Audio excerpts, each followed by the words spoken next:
now, Chris Duel. It is Monday. It is the month of August. Football shall be bestowed upon us this week, Thursday night, and pro football, NFL football, could be coming to Austin, baby. Get ready for your Austin Bills. Woo!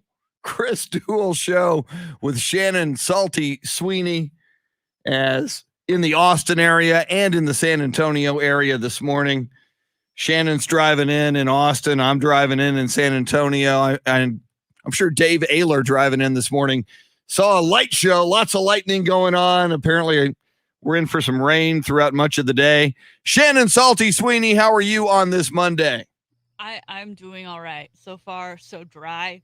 I don't know if I'll stay that way, but I'm happy it's raining. It means I don't have to water my plants myself.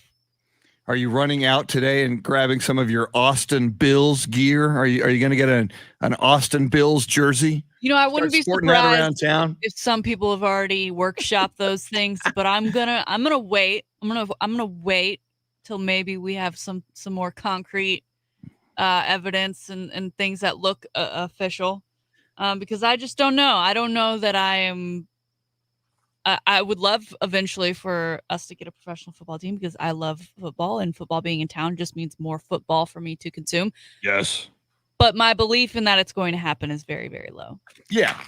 But strange things happen. We'll talk about it. And if you're wondering what that's about, there is a dispute in Buffalo over a new stadium in Orchard Park and, you know, what the Buffalo Bills want. And this is what NFL teams do. A lot of the NFL teams do is they threaten to relocate if you don't build them a new stadium and give them what they want. And I think no matter what, Shannon, the city of Austin has to be pretty proud that they're being mentioned. It used to always be San Antonio. We'll move to Austin. It really is just nice to be nominated, Chris. It's nice to be thought of that way by your peers. That's all we're here for. We're just here to be nominated. Yeah, just to be mentioned in the same name as Meryl Streep is, speaks volumes about my acting career. Yeah. So, woo, that's funny. Very good. Mark that for the promo. That was very good. Shannon Salty Sweeney. Dave Ayler is our soundscape stylist. Dave Ayler, let's see. Shannon is wearing a Texas Longhorns hoodie along with a Hardball Harge. Let's see, that's all. No, this is all gas. I thought that was your Hardball Harge hat. That's what I get for not reading the hat. That's all gas, no brakes. See, today would have been a good day to wear the Hardball Harge hat. I think it's tomorrow would be the good tomorrow. Day. Yeah. Where are they starting on Monday? What's going on there? He was in California this past weekend for his son was invited to an elite basketball camp thing. So they were in California. But he owes me a Hardball Harge shirt. Okay. We forgot to make that exchange. Yes. Last time we met up. So I refuse to wear the hat until I get the shirt. He doesn't know that, but I'm putting it out there now. And for people who are wondering what we're talking about, Mike Hardball Harge joining up with the Sports Grind in San Antonio on the radio from 2 to 4 starting tomorrow. So he's a part of that show. So if you're in Austin, make sure you check it out on the iHeartRadio app. Yes, so you can still check it out. Yes. Very cool. So, all right. She is Shannon Salty Sweeney. Dave Ayler. Dave, I am terminally unhip when it comes to, I'm assuming you're wearing a band t-shirt, DRI. Is that a band? Okay. And I'm assuming they're a metal band.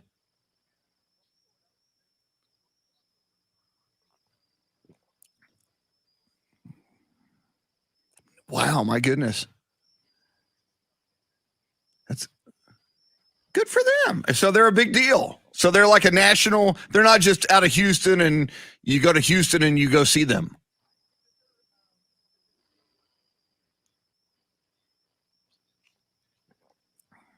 Wow. It's very cool. Very cool. Now, Dave Ayler, you walked in this morning before the show and you handed me And for the people on our live video feed, there's the story he handed me on the Buffalo Bills threatening to move to Austin. And you see this as just same old, same old. I mean, here in San Antonio, we've heard that tune most recently from the Oakland/Las Vegas Raiders, but we've heard this tune before. Yeah, and I'm just glad that, the NFL's moved on to another city to tease and bother about this, because, it used to be San Antonio, and move on to Austin. Well, and congratulations to Austin. Yes, this is a big milestone for Austin. You are now being threatened as the city we will spurn you for. So, but I see, Shannon and Dave, here's my theory. Okay, if the good-looking woman wants to get her boyfriend or husband jealous by saying, "Hey, I might go to Dave Ayler," or if you're a woman, or depending on your preference, if the good-looking man is like trying to get his significant other jealous by saying, "Hey, I'm going to go to her or him or whatever." If you're that person that let's say that the man or the woman is a 10 and you're a 7, and the 10 is kind of flirting with you just to try to get even with their other or their ex or what, you do it anyway, because what if it actually happens? What if they flirt with you and they say, "Hey, I really like that Dave Ayler guy. That I had no idea what a nice guy, what a good guy, what a great guy Dave Ayler is. You know what? I am going to leave you for Dave Ayler." Yeah, but the only thing good about that is the free drinks, but you still go home alone. That's true. But no, but Dave, you see my point, Dave. You as Dave Ayler, or in this case, Austin, you go, "Oh, Buffalo Bills? Yeah, you want to flirt with us? Yeah, let's play." Because you never know. There might somebody in Buffalo might really upset or do something stupid, or it might turn into a peeing contest between the governmental powers of Austin and the ownership of the Buffalo Bills, and things could go south. And somebody with the Bills organization go, "I'll show you. We're doing it." So. It's nice to be in the conversation, but, it's still a short conversation. Seattle once moved, the Supersonics once moved to Oklahoma City. I mean, weird things happen. The Baltimore Colts moved to Indianapolis. The Cleveland Browns moved to Baltimore. It's not unprecedented, is my point. So I would say play ball. Yeah, play ball, but it's still a long shot. And sometimes long shots come in. Yeah. But like I said, it's nice to be in the conversation, even though it's a short conversation. Well, and Shannon, my feeling is for pro football to come to Austin or San Antonio, and you and I have had this discussion. I say both. I say Austin partners with San Antonio. I say Mayor Ron Nierenberg gets together with the mayor of Austin. And I heard the mayor of Austin overnight was tweeting, some pro Austin Bills stuff. But I've often believed, and that's part of our philosophy on this radio program, we combine the power of two markets, Austin and San Antonio. And I think this, and even if it doesn't happen, Shannon, this should be a dry run, or this should be a rehearsal for the next time. And each time one of these things comes up, maybe people take a second look at Austin, and perhaps Austin and San Antonio. If not this time, maybe next time. I very much agree. I think while we're having this discussion, we need to remember the man who has kept another NFL franchise out of Texas thus far. Goes by a little name of Jerry Jones. Yeah. If Jerry has anything to say, because I would argue that Austin, San Antonio area has currently more Cowboys fans than Texans fans. No question. But there's still a mix. Yeah. And you put a team in Austin or San Antonio or somewhere in the middle, I think they lose, a good 70% of that fan base. And we all know Jerry's much better at the marketing and the making money on all the merch and this, that, and the other than it is football. So taking that chunk I mean, he's still a billionaire, so it won't hurt him that much, but it'll hurt his pride. And he's a very prideful man. And I think if this were to heat up and become serious, because right now I'm hearing Austin City Council hasn't received any official word from anybody on the Buffalo side of things, that this could be real, that Jerry will have something to say about it before he lets this happen. Yeah, thank you, Jerry. See, and my feeling, Shannon, and I've heard that as well, that Austin City Council hasn't heard anything from the Buffalo Bills. See, I say pick up the phone. It's like, don't wait for your phone to ring. Pick up the phone and go, you know what? We're Austin, baby. You ever seen the fever for the Texas Longhorns? And I know that's college football, and I know that's had a 100-year plus head start, and I get all of that, but I just think there's a lot of virtues in Austin and there's a lot of virtues in San Antonio, and whether either market wants to do it solo and I strongly believe the power would be in both markets combining themselves and making a pitch.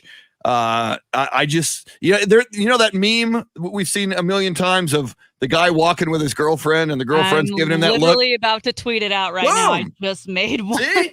Great minds think alike. And again, the Bills are right now taking a look at Austin, and maybe nothing's going to happen. And probably, almost certainly, it ain't going to happen. But the more these little flirtations happen, and the more Austin, now Austin as a city and as a corporate base and as a fan base and whoever has all the money in town. I know Michael Dell and Dell Incorporated just invested in the Spurs.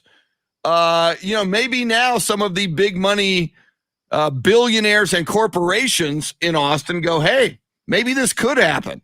And if it's not the Buffalo Bills in 2021, maybe it's somebody else in 2024 or 2025. And you mentioned Jerry Jones, Shannon, and I do agree Jerry Jones would use his considerable power to try to keep something like this from happening. Jerry Jones is 78 years old.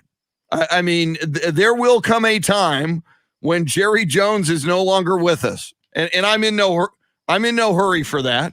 And I know that Stephen Jones, his son, will take over the Dallas Cowboys and probably implement a lot of the same policies and philosophy as his father.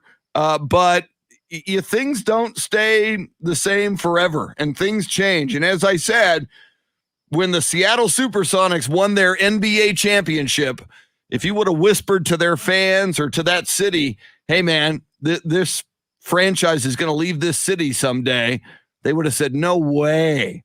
If you would have said that to the Cleveland Browns, those rabid Browns fans, Art Modell, under the cover of night, is going to pack up and move to Baltimore. No, that's not going to happen. These are the Cleveland Browns. They'll never leave. Well, it happens.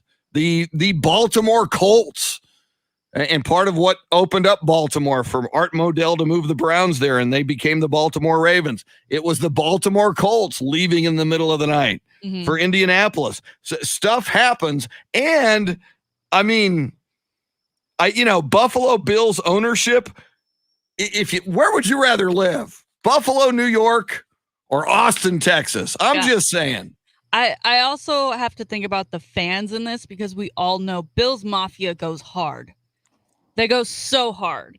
They're a great bunch, but they care. Like, that's almost all they have. I mean, you just mentioned what Buffalo has to offer. Otherwise, the Bills are it. Yeah. And this reminds me of when Austin was in the discussion to get an MLS team. At first, it was not going to be a brand new team, right? They were going to relocate Columbus Crew. And that fan base is really what ended up saving them and keeping them in Columbus, because they fought and they made their voices heard. And if anybody is going to fight and push back to keep the Buffalo Bills in Buffalo, I think it's going to be that fan base.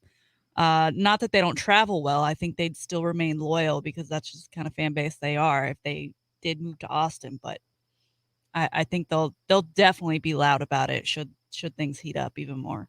And I would say, as you say that, Shannon, and you're right, Buffalo Bills fans and that Bills Mafia, they are hardcore. But Cleveland Browns fans, I believe, were as as intense, as committed, as national.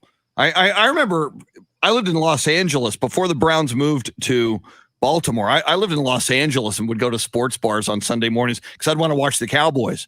And there'd be just tons of, and they call it, we're Browns backers. Woo! We're Browns. It's like, really? Your dog crap team, the Cleveland, you're a Browns backer and you're proud of that?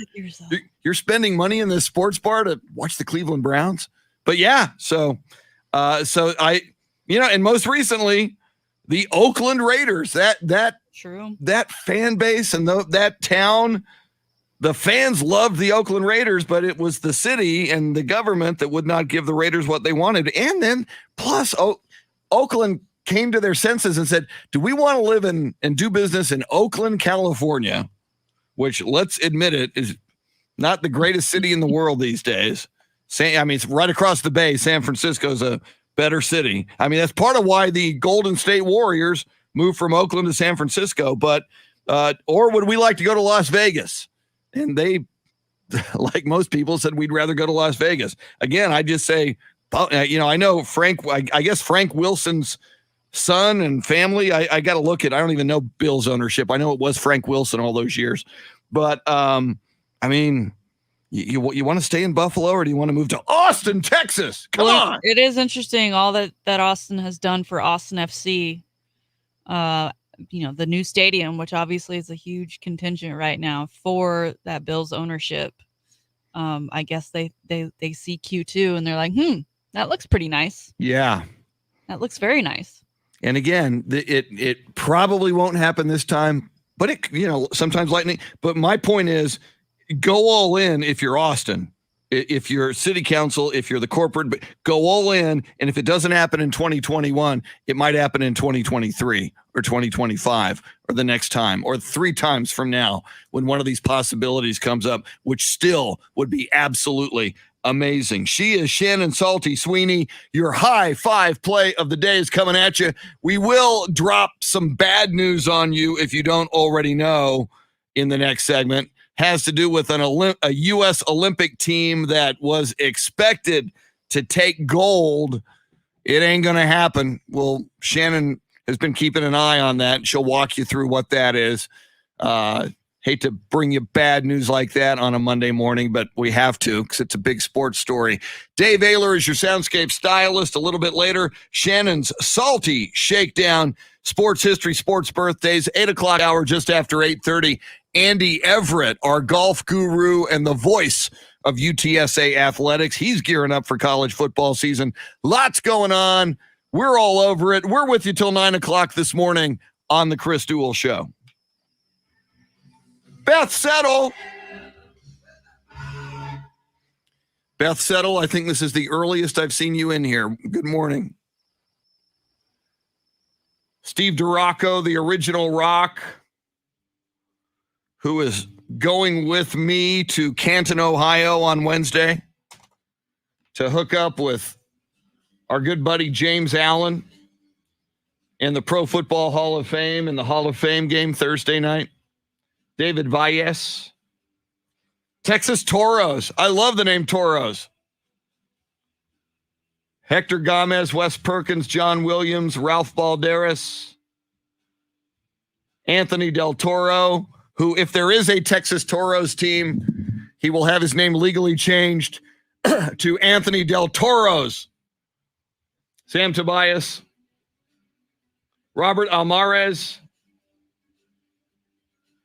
Jason Paniagua, Dave Emilio Castanuela. Good morning, everybody. All right, I need coffee.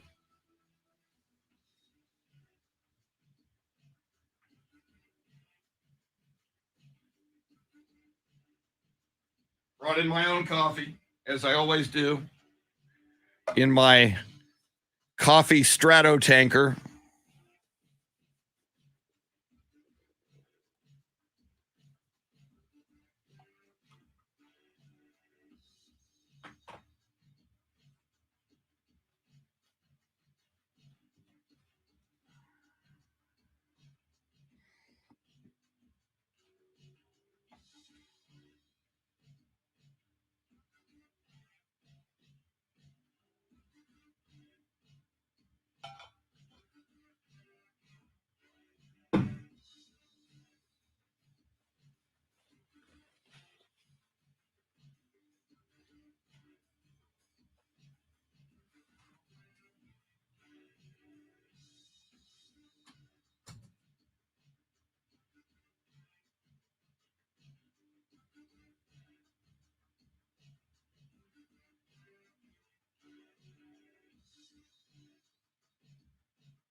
Robert's got to cut grass.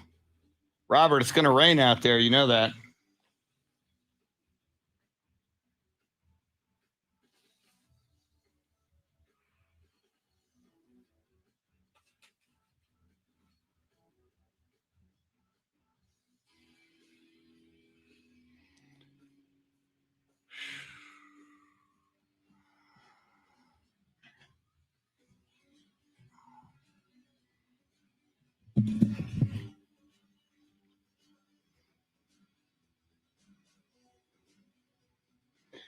Jason Paniagua's hip to DRI.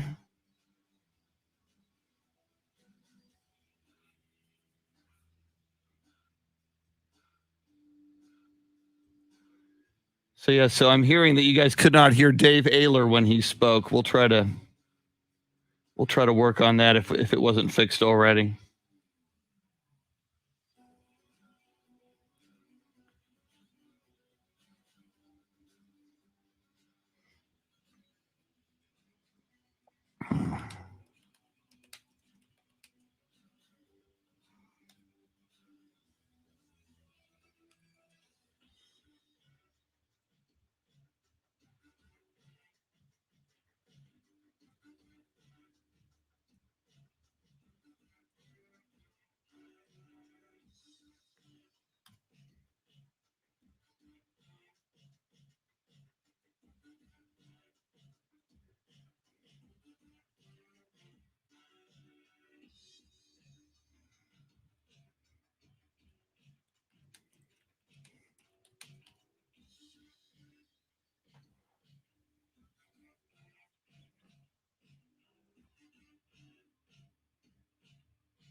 Dave, I see you're muted. Does that happen on your end, or does that happen on? Does Shannon control that? Okay, because I saw when we talked to you earlier, there were some people on the live feed saying they couldn't hear you. Okay. Oh my God. And I'm looking at you. Hey, I got the green lights on. My level's up. I'm ready to go.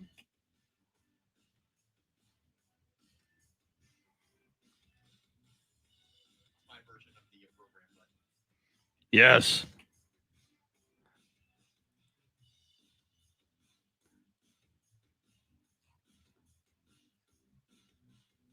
Tracy Bogert with something on Tom Brady. I'm clicking on it.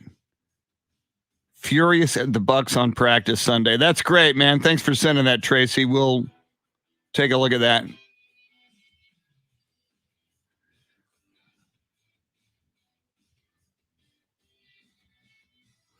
Wow, chewing out his teammates. The first week of practice.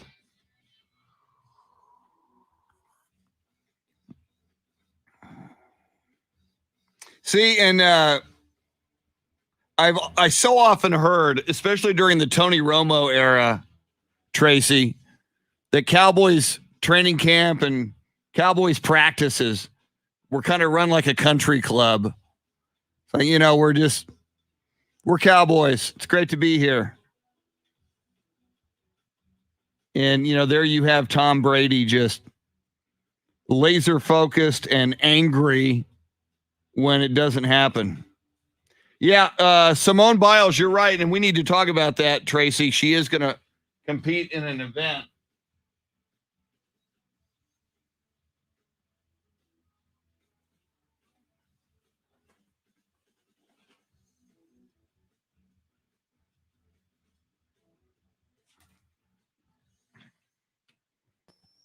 Here we come.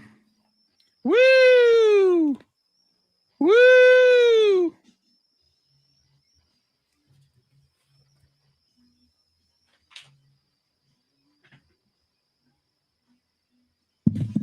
Chris Duel Show with Shannon Salty Sweeney. Mr. Dave Ayler. He is your soundscape stylist on this Metal Monday, the first Monday in August, a week where the football gods shall rain down football blessings upon us. And I just saw, Shannon, we knew about this, but we just didn't get to it yet. And it is one of the big stories of the day. We learn overnight and early this morning that Simone Biles will be competing in the balance beam final event for gymnastics tomorrow. So that's a big deal. That's it's going to be nice to see her back, and it's going to be interesting.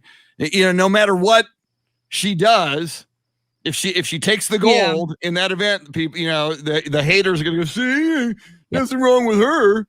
And then if she doesn't, if she does the silver or the bronze, or if she doesn't medal, you know, there will probably be glee among all of the haters out there. You took the words right out of my mouth. Or even worse, they're still unhappy. Like, well, why didn't you not participate if you weren't going to be able to get gold? Why wouldn't you listen? Blah, blah, Yes. blah, blah, blah. Well, the way it works is that you had to qualify for these finals, and I think she's the only one who qualified for Team USA on beam. So if she didn't or chose not to participate, then there would be nobody there to replace her or whatever. So yeah. I hate that either way we're going to get slander. Like, I'm so tired of it. Yeah. I think I sent you the story yesterday. Novak Djokovic lost, and he criticized both Naomi and Simone for not being able to handle the pressure. They are at this level. They need to, you know, it's something that it's part of their game that they need to have attributed to themselves. And in his loss, he slammed his racket, threw it, kicked over a chair, took another racket and beat it on the ground, and then quit on his mixed doubles partner. Wow. So that, and I think they were going to play for a medal, or there was a possibility that they could get a medal. And so now she's without the opportunity to even get one, because y'all don't see the difference in what that was versus what Simone did, where pressure came and she said, you know what, I've had enough. I'm going to deal with it. And so to where it only affects her, right? I mean, she's at the end of the day, the only one was affected by her decision. And now this guy is throwing a tantrum and making not only himself look bad, but the country he's representing. And then leaves his mixed doubles partner hanging. That's awful, because that mixed doubles partner, this was an opportunity for a dream come true. Yeah. So I'm huge difference. So happy for Simone that she feels well enough to participate. And we all know that when she's at the top of her game, she cannot be stopped. Yes. So I would not be surprised if we see her get another medal and add to her collection. Well, see, and to our conversation, and we've got the high five play of the day coming up, but to our, you know, you and I both agree that the haters are going to come out no matter what she does in this competition tomorrow. But like you, I'd love to, just for her, I'd love to see her get a gold. Just that, and you know, at age 24, this is it. This would be her final moment in Olympic gymnastics competition, and a nice way to go out amid all kinds of god-awful vitriol that is out there on social media coming from her home country, which is all the more sickening. Yep. Fellow Americans are piling on her like this. Yeah. So go get the gold, Simone, and screw the haters. Yeah. It'd be a mic drop. Yes. For sure. Yes. All right. Speaking of the Olympics, I think we've got an Olympic-themed let's keep it high five play of the day. The high five play of the day brought to you appropriately by High Five. Great location for sports viewing, for participation in fun events. You can call them sports. Shannon could be your next Olympic axe thrower once that becomes an Olympic event. You can hone your axe throwing skills, laser tag, and more. Great food, great drinks, great food and drink specials. 2 locations of High Five in Austin. If you go look around, you might see Shannon Salty Sweeney there. Well, we're going to keep it with the Olympics, as you said, maybe mixing a little bit of NFL. One of the things we love about the Olympics are the fans and the stands. And unfortunately, we do not have this go round, which means family members and friends are watching elsewhere, back home, stateside. And social media has done a great job of letting us peer into what their watch parties have been like, what their reactions have been like as they've seen dreams come true, or even, dreams just felt just the shortest bit. And we're going to talk some Detroit Lions as well as Tampa Bay Buccaneers, because David Blough, quarterback, who gets made fun of a lot, right? Because A, he's with the Lions, and B, his last name is Blough. Yeah, David Blough. Well, his lovely wife, Melissa Gonzalez, is a 400-meter hurdles runner for Columbia. Woo. And she qualified. She is in the semifinals. The second heat is about to go underway, so we should know shortly if she has qualified. But over the weekend, she was part of that original qualifier where she took second in her heat. And David Blough was in the media room at Detroit Lions training camp, and he was watching along with many of his teammates, cheering her on. It was very exciting to see. They also did a little video where everyone walked by the camera and wished her good luck. And she's also a former, you're always a lifetime Longhorn, but a former Texas student. So we wish her well in that race today. And then also competing in the exact same event, that 400-meter hurdle, Bucks cornerback Ross Cockrell, his sister is running. Anna Cockrell is running in that same race. She is running for Team USA. So I guess if I had to choose same race who I'd want to win, I guess I got to go Team USA. But she's also competing in the 400-meter hurdles. So high five to them. High five for the NFL teams having these little watch parties so they can cheer on their family members. The Bucks were apparently going to hold a watch party this morning just before practice so they could watch the semifinal. Hopefully both women make it through to that finals and can medal here. Exciting stuff. I love all of these stories, Chris. I watched a little bit of swimming over the weekend, and whenever they've won a race and they put on the headset and they're talking with their families that are back home stateside, it makes you tear up, happy tears, Chris. Yeah, it's that to me. That's my favorite part of the Olympics. These stories, human stories about young athletes fulfilling their dreams. Which the Novak Djokovic story, all the more hideous that because he's a dirtbag, destroys the dream of his mixed doubles partner. All right. One other, some bad news we alluded to earlier, Shannon, that we need to pass along. It's one of the big stories of the day. I will let you do the honors on this one. I wish we didn't, but yeah. And I didn't see this one coming, really. Well, in 2016, Team USA women's national soccer team knocked out of the Olympics early by Sweden. They have not been knocked out of the Olympics because they will play for a medal, but that medal will be bronze as they lose 1-0 to Canada this morning off of a penalty kick. But however, and I do agree with this sentiment, Christine Sinclair, who has been playing professionally for a very long time for Canada, she is the face of that team. She definitely deserves to be playing in this silver and gold medal game, but it is disappointing that USA, who always comes in with the expectation to win gold, doesn't get to play for that match. They'll be playing for bronze. A little disappointing. Megan Rapinoe is already getting the questions of whether or not this will be her last major tournament. We shall see. I know it'll probably be that for Carly Lloyd, amongst others. Also, Chris, last week, I alluded to U.S. men's basketball team as kind of on they were running the same path as the U.S. women in soccer, right? They lost that first game that they were supposed to win. It wasn't pretty. And then they come back and they take care of business. Where are you now with this U.S. men's basketball team that they've made it on? I feel good about them right now. I do like, an observer of basketball who knows a lot more basketball than I do, Bill Schoening, our guy. We talk to him every Wednesday. who is our basketball analyst. He feels confident Team USA is going to win the gold. It is Spain next. In fact, I think that's at 11:40 tonight in the quarterfinals now. USA versus Spain in men's basketball. And oh, by the way, speaking of basketball, just to pass along a note, the USA women's basketball team moved into the quarterfinals. They defeated France overnight, our time, 93-82. So the USA women advance 93-82 over France. They are in the quarterfinals.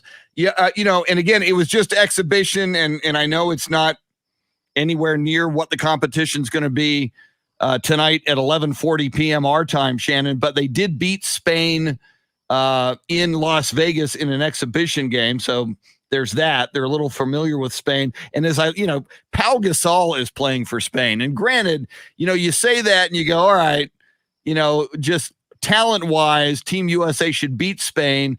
But these teams that have played together for so many years in international play, and given that international rules are a little bit different than NBA rules, that's a big advantage. But I feel good. I feel like they're going to take care of business. Then again, Shannon, I felt that about Team USA women's soccer. So all bets are off. As we now know, anything can happen. Yeah, it's been a crazy Olympics, and I think similar with Team USA softball. Not getting that gold. But a medal is a medal, even though they're different colors. And so I think that's something to be proud of. We're talking about Simone Biles and Michaela's last name Skinner. I'll look it up real quick, but she replaced Simone at an event over the weekend, and she was a sub for Team USA in 2016. Didn't get to participate. And wasn't expected to participate this year, and got the call when Simone decided to sit one out, and she medals. Cool. She lives out her Olympic dream and what is her final Olympics, and became her only Olympics. That was a huge moment. So stories that we didn't expect are occurring, and those kind of make up for the ones where, like we're experiencing now, women's soccer not getting it done. Team USA basketball still there, but I think there is a little bit of fear that they could, I don't know, go backward. Yeah. Well, and hopefully, Coach Greg Popovich tells the Spurs all the time about you must have appropriate fear of your opponent. It's even when the Spurs were great in the Tim Duncan, Manu Ginobili, Tony Parker era, and the Spurs were going to play a bad NBA team, Pop would always preach appropriate fear. I think that's important. And the dynamic there is, if you're an elite basketball player on an elite team and you've got better talent than your opponent, on a given night, if they're an NBA team, they can beat you. And same thing here now in international play. Hopefully, Shannon, that loss in the very first game to France on the opening Sunday of Olympic competition for Team USA men's basketball, hopefully that was the wake-up call. Hopefully that created appropriate fear. And hopefully that's something that Pop can let this team know. They're 3 wins away now. You win 3, you win gold. All right. So you got to go 3-0 now, and you look at the competition. All of these teams are beatable, and I think you have to argue that USA is the favorite among these 8 teams that are in the knockout round. So just play basketball, make your shots, do what you can do, and hopefully you'll be all right. Yeah. Make the shots, keyword. And I want to correct myself. It is Michaela Skinner, who she won silver on vault, Chris, which vault I think is considered Simone's best event. She was doing those crazy tricks that no one has done before. So for her to step up and win there was, and to take the silver, fantastic. To be number 2 in the world at the Olympics, the pinnacle of competition. And she's somebody who going in didn't think she'd have that opportunity. Wow. And she's walking out of Tokyo with a silver. That's cool. That's very, very cool. All right, we got lots to talk about.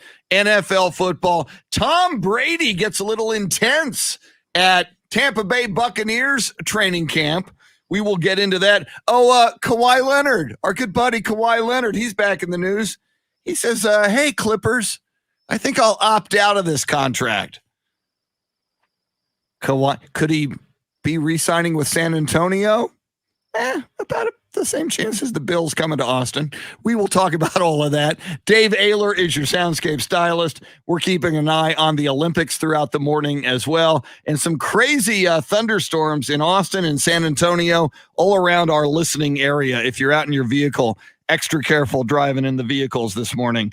Lots coming at you. Sports update at the top of the hour. She's Shannon. I'm Chris. It's the Chris Duel Show.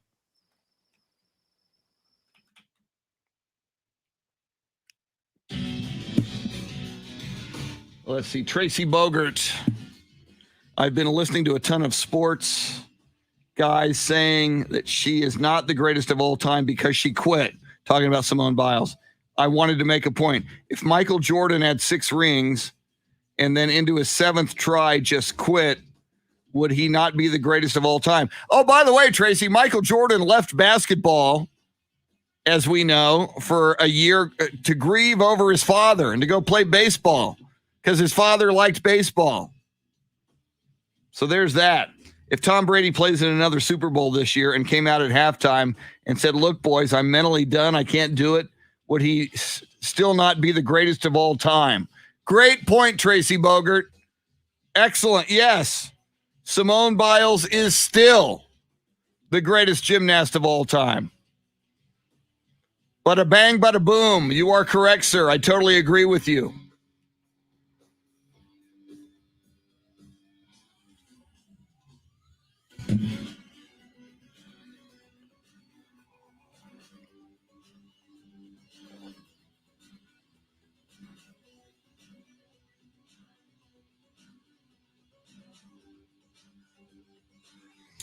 Let's see if I can search this.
Chris, I would have to look that up. Who has more, Shannon Miller or Simone Biles? I was under the impression Simone Biles had more medals overall, but I'd have to look that up.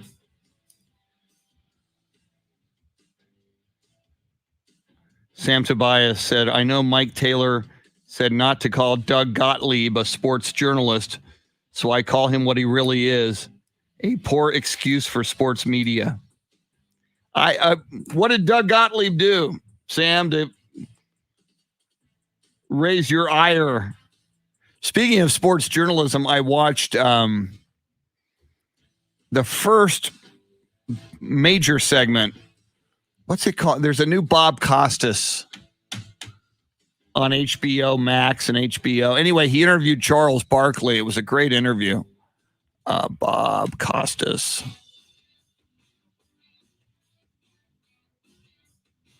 On the record. I think it's like Back on the Record. What are they? Back on the Record with Bob Costas. I watched that over the weekend. I watched the segment. Yeah, I watched another one with Bomani Jones, which was really good. So if you've got HBO or HBO Max, that's worth checking out.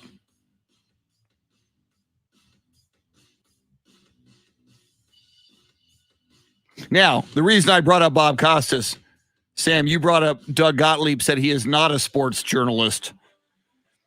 When I think of a sports journalist, I think of like a Bob Costas who's doing sports journalism. You know, Shannon and I and Mike Taylor and Doug Gottlieb, I don't think we're sports journalists. We're sports talk show hosts. We're delivering opinion on sports. Whereas, I believe a sports journalist is someone who is covering and reporting on sports journalistically. And I don't think what we're doing is journalism.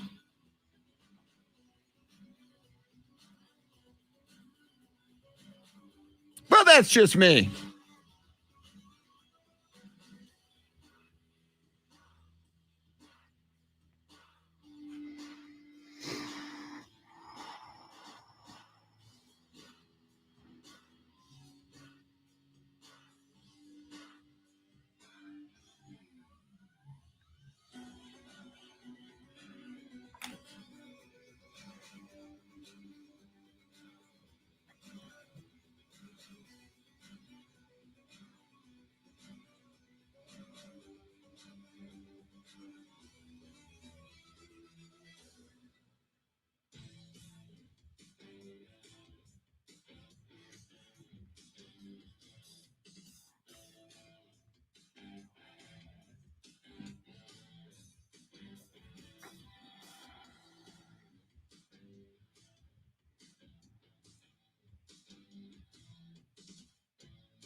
Okay, Sam, in that case, Doug Gottlieb. And it's amazing. The vast majority of the critics of Simone Biles are white males. I just find that interesting.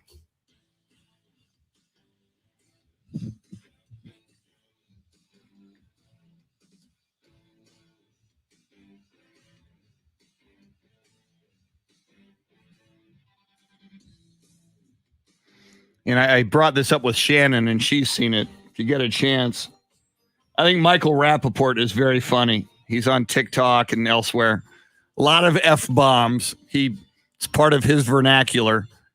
But he's really been going after people who have slammed Simone Biles.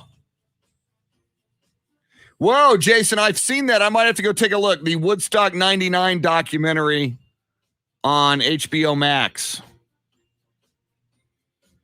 I saw a highlight of it or a trailer.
Welcome in on YouTube, Foamfoot 420. Let's see, Foamfoot 420. First half hour, we talked a lot about the Austin Buffalo Bills threatening to move to Austin. Talked about that story, its ramifications, what it means. And even though we both, Shannon and I both agree it's a long shot, it's an extreme long shot, I always believe if you're Austin, if you're San Antonio, you get in this mix, you get in this arms race, you make the case. And even if it doesn't happen now, maybe this puts you in a position to make it happen in 2 years or in 5 years. Here we go.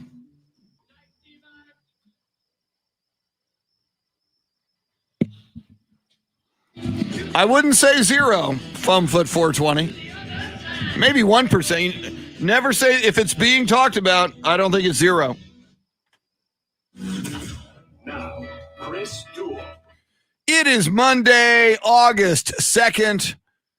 A beautiful Monday, even though the weather at the moment, if you're in Austin or San Antonio or anywhere in between or anywhere nearby, lots of thunderstorms, lots of rain, and I'm seeing news coverage suggesting flooding possible. So certainly if you're in South or Central Texas in a vehicle this morning, or if you have any plans to go driving around, I looked at my app, my Weather Channel app this morning, and it looks like lots of rain throughout the day for the area. So just be careful out there. Most people don't know how to drive in the rain.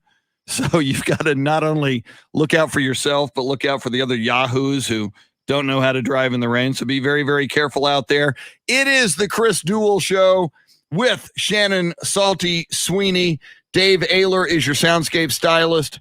And so many things going on in the world of sports that we are going to talk about this morning, Shannon. We covered quite a bit in the 6 o'clock hour, including a lot of the results at the Olympics. And of course, and we'll get back to it, the Buffalo Bills threatening to perhaps relocate to Austin if they don't get what they want stadium-wise in Buffalo. And speaking of football, a college football note that I found interesting, Shannon, the number 2 prospect and one of the top cornerbacks in America, Jaheem Singletary, yesterday decommitted from Ohio State.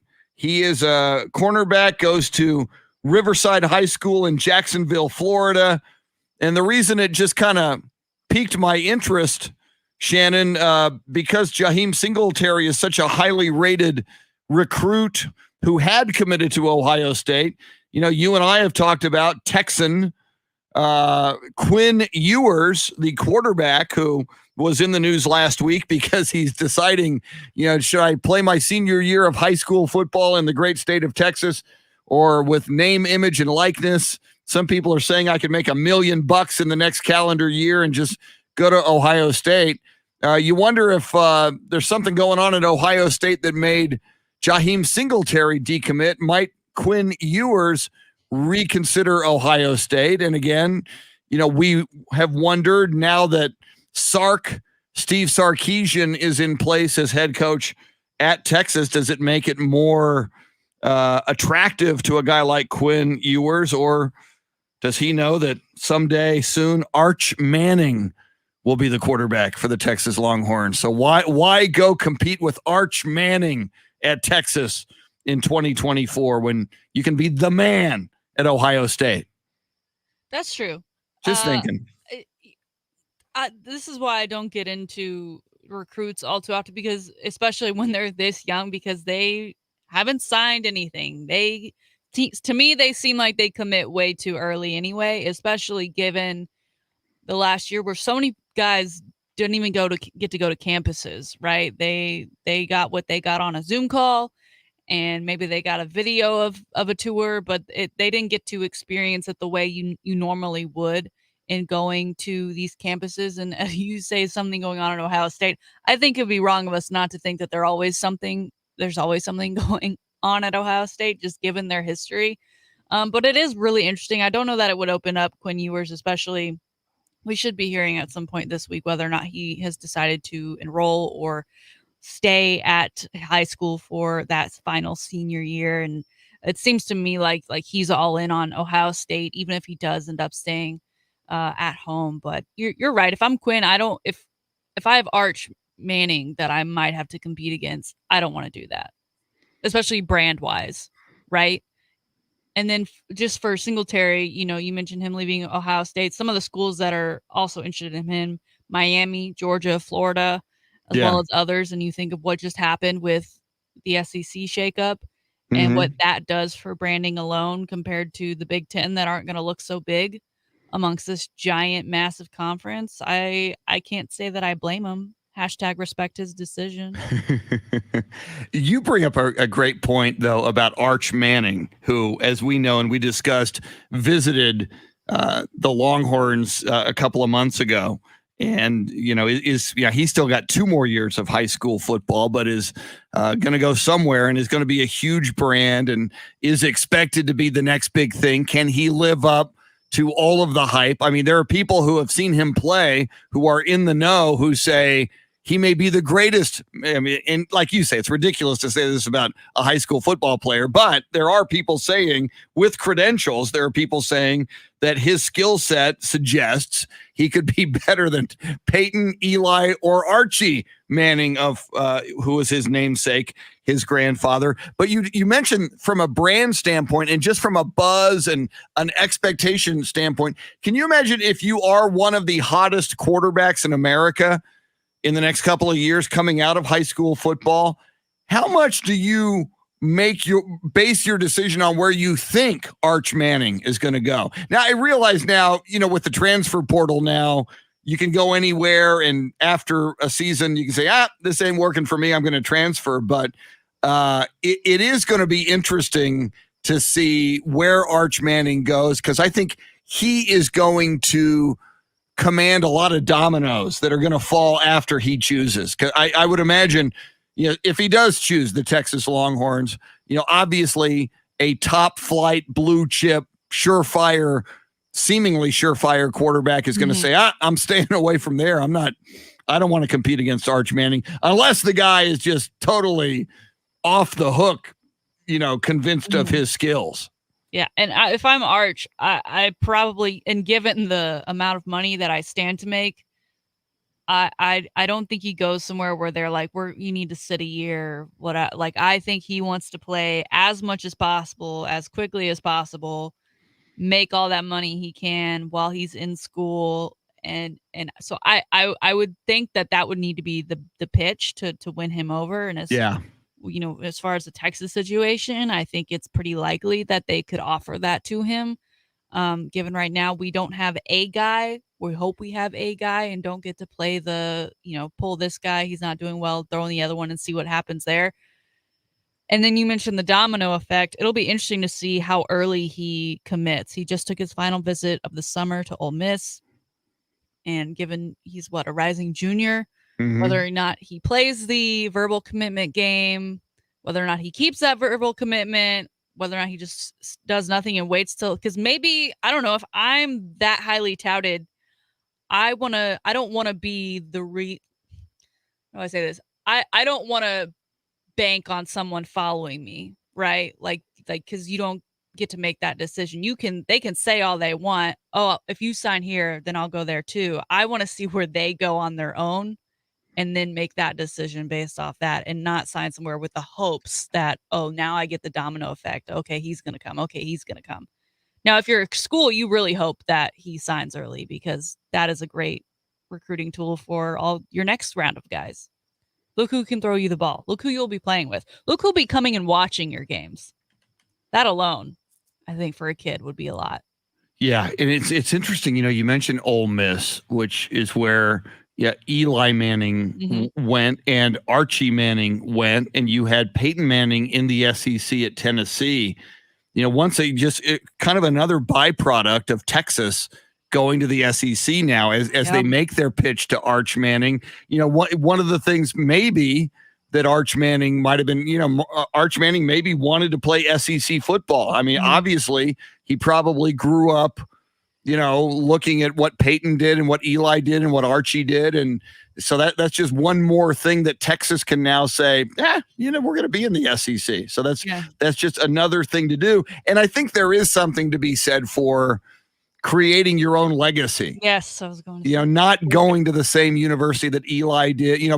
Peyton did not go where his dad went. He went to Tennessee and kind of forged his own path. It would be interesting to see if Arch Manning does the same thing. And I think it would be wise to do that. Yeah. And that time frame is interesting too, because as of right now, the switch to the SEC isn't going to happen until the 25-26 school year. And he would be coming in class of 23, if my math is right. So he would have, if he played all 4 years, he would have 2 years to run, dominate the Big 12, and then 2 years to run and dominate the SEC, should he so choose. And that is in itself is its own. I mean, who's done that before? Yeah. Again, though, I still think Texas is heading to the SEC sooner than later. Surprised. But yeah. As of right now. Right. Yeah. No, yes. At this moment. Now, speaking of Texas Longhorn quarterbacks, or in this case, former Texas Longhorn quarterbacks, you were pointing this out in the show notes earlier this morning, Shannon, the result of an injury that took place to Carson Wentz. Carson Wentz with a foot injury for the Indianapolis Colts, which is kind of catastrophic for them. They were pinning so much of their hopes on Carson Wentz. Now, he's not going to have surgery yet. They're going to give it a week. They're going to look at it, but it is something that could turn into a chronic, problem throughout the season, could keep him out for some, if not all of the season. Our buddy, Sam Ellinger, rookie Sam Ellinger, we talked about Simone Biles and how her being unable to go opened up opportunities for some Olympians who thought maybe they wouldn't get an opportunity this go round for the Olympics. Suddenly, Sam Ellinger might have the prospect of more playing time on his plate. Yeah. The Colts went ahead and signed Brett Hundley, right? You got to have some sort of vet in there. And we were already going to get some Sam during preseason, right? Because that's what preseason is for. And they don't want to run out the starters because they don't want them to get hurt if they're not already hurt from just normal little training camp. But of course this happens to Carson Wentz, right? I mean, and they're saying he could be out just for the preseason, but if he gets surgery, you never know how long that recovery is going to be. This would be a golden opportunity for Sam to go out there and prove himself and improve and show what he has in live action games, because Carson may come back and take over that starting job, and it may never be in question ever again for the Colts throughout Sam's career that, he'll never be the Colts starter, but he could be a starter elsewhere. And so given this opportunity, I think, I don't doubt he won't go out there and make the most of it, but it is a little exciting. I never want to root for a guy to be hurt. No. But that's immediately what I thought of when I hear, injuries, as we know, are a part of the game, and they're really a part of football. And when opportunity knocks, and certainly Tom Brady had opportunity knock when the longtime starter was injured, and Tom Brady was a quarterback who was, a fifth or a sixth round pick was Brady. I mean, strange things happen. And I know nobody expects Sam Ellinger necessarily to be a top flight NFL quarterback at this point, or maybe some do. But there was a time when the same thoughts were being believed about Tom Brady, and Tom Brady proved everybody wrong. And, and you just made the statement, Shannon, and it is possible that Carson Wentz comes back from this injury and Carson Wentz establishes himself as the long-term starter for the Indianapolis Colts. But don't forget, this is Carson Wentz. Yep. I mean, the guy seems, and I feel bad for him. He seems so star-crossed. It seems, he's got injury problems. I think he's got self-confidence problems. He's got problems throwing the football last year. He was one of the worst quarterbacks in the NFL last year. He's a guy who gets knocked out. Nick Foles, the only season the Philadelphia Eagles go to and win the Super Bowl. It should have been Carson Wentz opportunity and his team, and Nick Foles does it. And then, of course, we've talked about it. They build a Nick Foles statue at Lincoln Financial Field. So, my gosh, I feel sorry for Carson Wentz, a guy, I automatically didn't like him because he was a Philadelphia Eagle and I'm a Cowboys fan, but just from a human standpoint, a guy who went to a lesser college, found his way, from a football standpoint, not a blue chip college, found his way into the NFL, looked like he was going to be a phenom in the NFL, and was on a team that did go to a Super Bowl that, he was injured and didn't get to play in. And it's just ever since then, it seems like it's really, really gone south for Carson Wentz. And this latest foot injury is just another chapter in what looks like just a downward spiral for the career of Carson Wentz. It may have been a sign last week when at Philadelphia Stadium, they used to have a giant, not a poster, but like giant banner that like kind of covered the stairwell on the backside. That was a photo of Carson Wentz. They just replaced it, and it's the photo. You can't see Nick Foles, but it's the Lombardi Trophy that Nick Foles is holding up in the air with the confetti flying around. Yeah. And then for that to take place last week, and then this comes. I do feel bad for that. I mean, he's like, you don't know what it's like in somebody else's shoes, and you look at him and you're like, how could his life be so, like, it's great. Look at, he's married, he's got a beautiful family, he's a starting quarterback in the NFL, he's made a gazillion dollars, he is a Super Bowl champion. What could be wrong? And then like you look at what he's going through, and mentally the mental fatigue alone has to be exhausting. And then to now be in the position he is now, which is great. He kind of gets to start over, but he can't even get started before he starts over now with this injury. And to think, not that long ago, I remember the comparisons. Who's the better quarterback, Carson Wentz or Dak Prescott? And would the Cowboys have been better served if they had somehow gotten Carson Wentz and not Dak Prescott? And my goodness, at least at this moment, it's like a resounding. I mean, that's not even a comparison. That's not even a question anymore. There's no question now. The Cowboys easily got the better quarterback in that draft. Yeah, and well, let's. Assuming Dak stays healthy this year, I don't want him, now that he's got that giant contract, to all of a sudden become Carson Wentz and be hurt every 5 minutes. But as we know so far, he's pretty darn durable. Yes. Especially given how quickly he came back from the injury he did suffer last season, and how good he looks now. Although, we were last week talking about an arm issue with Dak. I know, but there is the chance, and knock on wood, let's hope this does not happen. The big injury to Dak Prescott a year ago, you hope it's not the beginning of a narrative that puts Dak Prescott into the injury-prone category. We pray to God and we trust that's not going to happen, but there is a risk that could be the beginning of a whole new thing. And certainly we hope that is not the case for Dak Prescott. All right. Speaking of football, something else that took place, and I know you were interested in it, involving NFL football. Urban Meyer has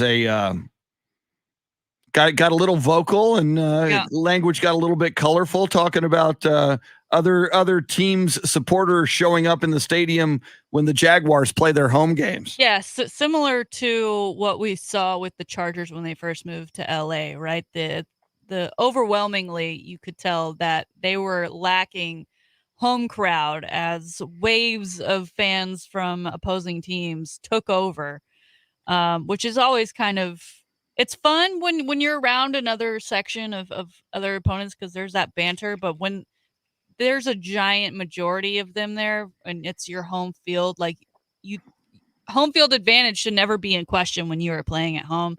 And I think they've kind of felt that same thing over with the Jaguars, and he's trying to sell tickets. And I don't know. I thought maybe having Trevor Lawrence and him as head coach would be enough, but maybe he's trying to make a final push. Maybe he's seen the numbers and they aren't really selling out the way we thought they would, which maybe, he's saying, come see it to believe it, rather than wait and see it. at home on your TV. Because he threw some expletives in there. That this blank isn't going to fly anymore. Butts and seats, Jaguars fans. Well, and you make a great point. For him to have this reaction this early into training camp, you are connecting the dots there. He perhaps was shown some ticket sales data from the front office, and he may know now. And I mean, to me, the thought would be, my God, you guys got sunshine now. You've got Trevor Lawrence. You've got Urban Meyer. You guys were just in the AFC Championship game about 3 years ago. It's a new day. Come on, buy tickets, get in on the beginning of what's going to be an ascension to greatness for the Jacksonville Jaguars. We'll even throw in some Tim Tebow in the preseason, maybe even in the regular season. I would have thought ticket sales would be going through the roof. Maybe he does know something, and that's inspiring this reaction from Urban Meyer. Yeah, I agree. And you mentioned Tim Tebow. They had an open training camp over the weekend. Tim Tebow was making some great catches. Yes! He was going out. He was doing Tebow stuff. Woo! He has been receiving compliments from Urban. He does say that he kind of bodies the ball versus going and getting it, and that's something he needs to work on. But, all of these things you would think would add up to more ticket sales for that organization. And I guess it hasn't. We'll see. I don't know what their schedule looks like if they've got anybody like outstanding coming to town. But given where their division sits, especially now with Carson Wentz going out, I mean, the Titans I would still pick to win the whole thing. But you got to give them a fair shot. I mean, they're definitely not going to get last. Texans have that on lock. That's a done deal right there. Yeah. I'm trying to pull up the Jacksonville Jaguars. The schedule? The schedule. I know they're going to, they're part of the London. Well, they open up against the Texans. Hey, they open up at the Texans. They're going to go 1-0, you guys. Yeah. 1-0 on the road. Then they come home to the Broncos. No. Yeah, that's a home game. Broncos, and then home against the Arizona Cardinals. Yikes. 2-1's not a bad start. And then there's a Sunday night dream matchup, Jaguars at Bengals, that Trevor Lawrence versus Joe Burrow dream matchup at quarterback on national TV, which would be fun. Who do you give that one to right now with what we know? I'm all in on sunshine. I'm a believer in sunshine until I'm proven that he can't get the job done his rookie year in the NFL. I think sunshine's going to do it. I'll since you said them, I'll just take Joe Burrow. Yeah.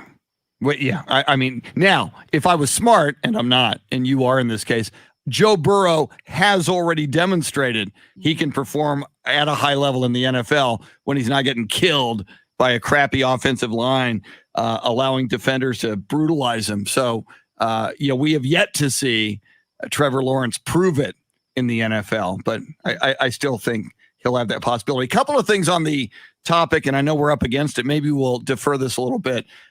In fact, I'll do that. But involving what Urban Meyer is talking about, opposing fans showing up at your place, that happens a lot at AT&T Stadium for the Dallas Cowboys. Part of it is it's such a huge stadium, but still, I think it's the Cowboys. It's America's team. This is the state of Texas. They should be able to get a lot of butts in seats who are Cowboys fans. So we'll dive into that topic, among other things. We were all over it in the 6 o'clock hour, and we will return to it. A story that the Buffalo Bills are flirting with Austin, Texas, as a possible place to relocate if they don't get what they want stadium-wise in Buffalo. Should Austin get excited? Should Austin leaders, should the mayor, should city council, should the corporate base get behind it and make a pitch to Buffalo and the Bills? We'll get back into that. Lots of Olympic news we already covered, but we'll cover again. We'll talk Dallas Cowboys, NFL. Team USA tonight, 11:40 against Spain in the knockout round in the quarterfinals of men's Olympic basketball. Coming up, Shannon's Salty Shakedown, sports history, sports birthdays, and more. Dave Ayler, your soundscape stylist. It's the Chris Duel Show. Whoa, I was late on that one. Sorry about that. Woo!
that's loud.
Chris Duel Show with Shannon Salty Sweeney. Jared Taylor on YouTube watching our live video feed. Welcome in, Jared, who says, get ready, Kawhi is coming home. Kawhi Leonard opting out of his deal with the Clippers. We'll talk some Kawhi Leonard coming up in a little bit. Could it be that Kawhi just realized, I really had it good in San Antonio. I think I want to go back there. Possible. Unlikely. Possible. Dave Ayler is your soundscape stylist. Coming up in just a few moments, Shannon's Salty Shakedown to get your work week underway on a Monday, August 2nd. By the way, I'm looking at radar all the way up I-35 between San Antonio and Austin. Just crazy, crazy thunderstorms, and they say a chance of flooding. So very, very careful out there anywhere in Central or South Texas this morning. If you're in a vehicle, be very, very, very aware and very careful, vigilant of flooding, water on the road, and just driving conditions in general. Shannon Salty Shakedown, sports birthdays, including a former Longhorn head coach celebrating a birthday this morning. And first, this day in sports history. On this day in 1973, future Baseball Hall of Fame third baseman George Brett gets his first Major League Baseball hit for the Kansas City Royals, 3-1 in a win versus the Chicago White Sox. On this day in 1982, Oakland A's outfielder Rickey Henderson steals his 100th base of the season. He was the first player to steal 100 bases twice in a season in the modern era. And finally, on this day in 1987, Michael Andretti runs the fastest IndyCar race at 171.5 miles per hour as he won the Marlboro 500 at the Michigan International Speedway in Brooklyn, Michigan. Michael Andretti has some good DNA in that Andretti race family. That's your sports history. How about some sports birthdays? Born on this day in 1937, Billy Cannon, College Football Hall of Fame running back and tight end, Heisman Trophy winner in 1959 out of LSU. He played in the AFL championship games in 1960, 1961, and 1967. He played with the Houston Oilers and the Oakland Raiders. Billy Cannon was born in Philadelphia, Mississippi on this day in 1937. He passed away in 2018. Born on this day in 1995, Shannon's second favorite Dallas Maverick, not Kristaps Porzingis, Latvian center, NBA All-Star in 2018. Knicks, Mavericks, soon to go somewhere else probably. Born in, good luck with the pronunciation, Liepaja, Latvia. And finally, hopefully Shannon has got him something for his birthday. Today is the birthday of former Longhorns head coach Charlie Strong. Happy birthday, Charlie Strong, 61 years old today. And we didn't even bring him up, Shannon, when we talked about the Jacksonville Jaguars. He is the assistant head coach and linebackers coach for the Jackson. Just another reason to sell tickets. Hey, Jacksonville people, we got Sunshine, we got Urban Meyer, we got Tim Tebow, and we got Charlie Strong on the sideline. Woo! Happy birthday, Charlie Strong. Did you send him a gift or a card? We like to forget that era. We like to pretend it didn't happen. Well, but good for him for continuing to find jobs. And assistant head coach. I mean, that's a lot. That's a heck of a lot designation for him under Urban Meyer. Urban must really like him. Yeah, he's worked with Urban before, but that connection. My goodness, where that's from. Wow. So we will see how the linebackers do for the Jacksonville Jaguars. Charlie Strong with a pretty good gig He always seems to land on his feet. Happy birthday, Charlie Strong, Kristaps Porzingis, and the late Billy Cannon. There you have it. Your sports birthdays this day in sports history. And now, ladies and gentlemen, boys and girls, friends, Romans, countrymen, you've waited all weekend. Here it is, your rainy days and Monday salty shakedown. It is in fact pouring because here at iHeart Austin, our tin roof studios are arriving as it comes down hard. So I will just add to it and pour some salt on those wounds of everyone out there this morning. All right, kicking things off in the NFL world, we know COVID is spiking back up again. New Orleans, one of the hot spots with over 20,000 new positive cases just last week. The Saints, a team that has an over the 85% threshold of vaccinated players. Of course, Coach Sean Payton was one of the first big names of the sports world to contract COVID. He talked about how he had the chills and all the horrible experience it was. So his teammates feel that very deeply, and they've gone out and gotten themselves vaccinated. Now, like most teams, they are hosting some open practices, and they decided that to entice folks to get vaccinated, they would give away signed jerseys from Michael Thomas as well as Cameron Jordan to those that came out to Friday's open practice and got vaccinated. However, Chris, they only had 15 jerseys. So the first 15 people. Now, it's still great. It's a good gesture. I hate that we're at this point where we're having to bribe people to go get a vaccine. But that's where we are. That's what's happening. But to only have 50, you don't have anything else. You can't entice people that because I don't know, maybe there are people that legit were only going to do it to get the swag, and then you didn't have any more, and they were like, oh, never mind. I'll wait till the next incentive or whatever it may be. Also, I get signing hundreds of copies of something can be a lot, but can you do more than 15? Yeah. I mean, Thomas isn't even playing right now. Remember, he's got to get that surgery. He's got time. Sign a few things. Or I don't know, put their name in a hat to draw tickets. I don't know. I just felt like it was a great gesture, a great thought. But then you read they only gave away 15. Come on. Yeah, they did not think that through. The picture with the Bucks deal with the Lombardi Trophy, I would have that would have been a better deal for me, I think. Yeah. Given the option, if say it was a Cowboys signed jersey from a player you're not necessarily a fan of. He's a contributor and he's on the team, but you're not necessarily a huge fan. Or a picture with the Cowboys Lombardi Trophy, should it ever happen.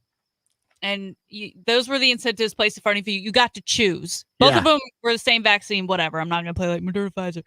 Which one do you go with? Oh, I take a photo with the Lombardi Trophy. Yeah. I mean, first of all, if it were just the jersey of a player I'm not that big of a fan of and it's signed, even if any Cowboy jersey, I mean, if you're a Dallas Cowboy, I'm a fan of yours, other than Greg Hardy when he was a Cowboy. But you only need one shot. So yeah, right. But no, to take a photo with the Lombardi Trophy is cool. Jerry should do that. There should be vouchers.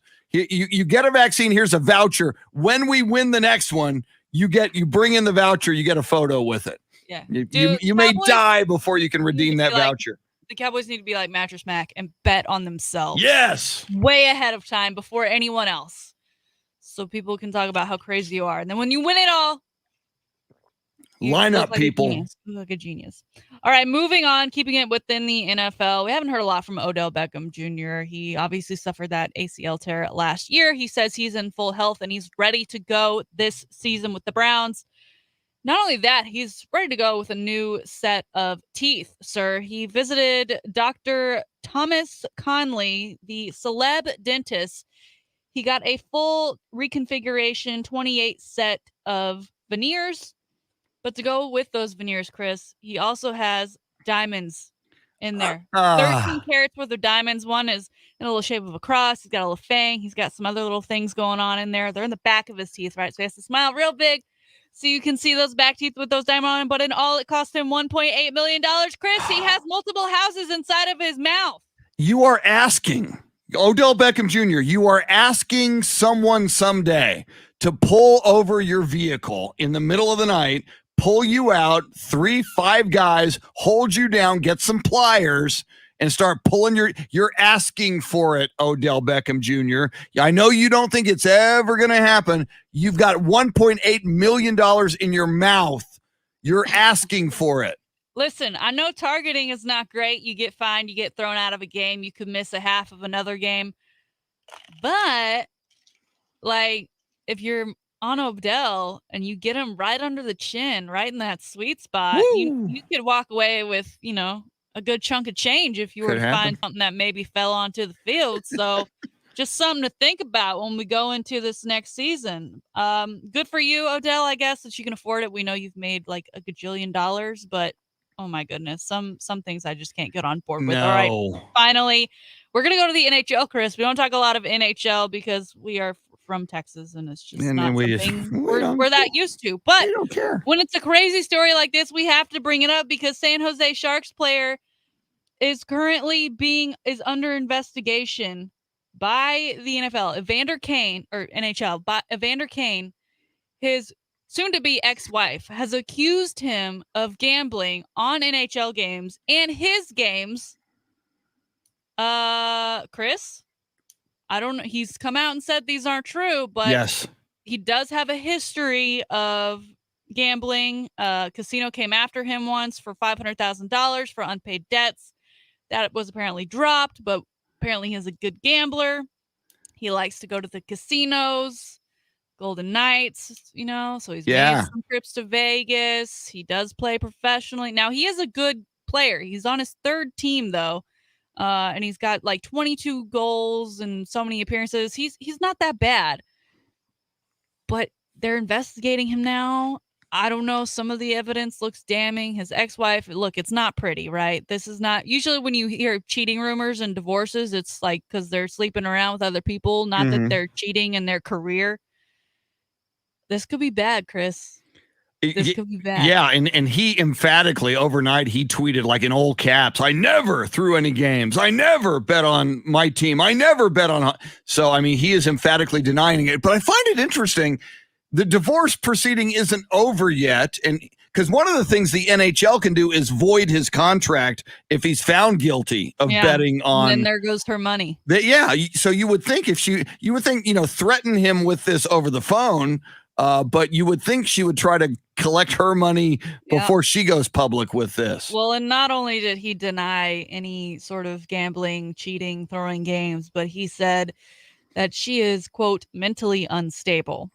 No, and she again, married you. I don't know their personal stuff, but in a time when sports betting and gambling has grown and more states are accepting of it, and we've got the Raiders and the Golden Knights playing in Vegas, don't be the guy who ruins it for the rest of us who don't have sports gambling in our states yet and would like to see it one day. Don't be the reason that they point the finger and say, no, we can't because of this. Yeah. Don't be that guy. I hope it's not true. And I hope they can work this out amicably because they're taking this to social and these are not accusations. I mean, he could face criminal charges for this. Well, and again, though, as you said, he's a big time gambler. He once had a $500,000 gambling debt with a casino. So A, big time gambler, B, gambling problems, C, gambling debts. Think about the debts we don't know about. I say it a lot, Shannon. Where there's smoke, there's fire. There may be some fire going on here. It's something to keep an eye on for sure, especially as they're in the off season right now. So we'll see what happens when the season gets started again. The NHL is conducting an investigation. There you have it. Today's Salty Shakedown. An outstanding salty shakedown, as always. I still can't get over Odell Beckham Jr., Shannon, putting $1.8 million worth of diamonds into his teeth. And I just, of all the, you become a millionaire. Of all the ways you can spend your money. You can't eat off the dollar menu after you put that in your mouth. Some guys buy their mom a house. Maybe you could invest.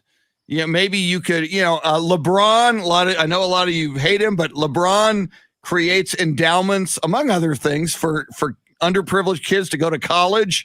He signs contracts with kids who are in elementary school and says, if you make passing grades and if you graduate high school and want to go to college and get in, I will pay for it.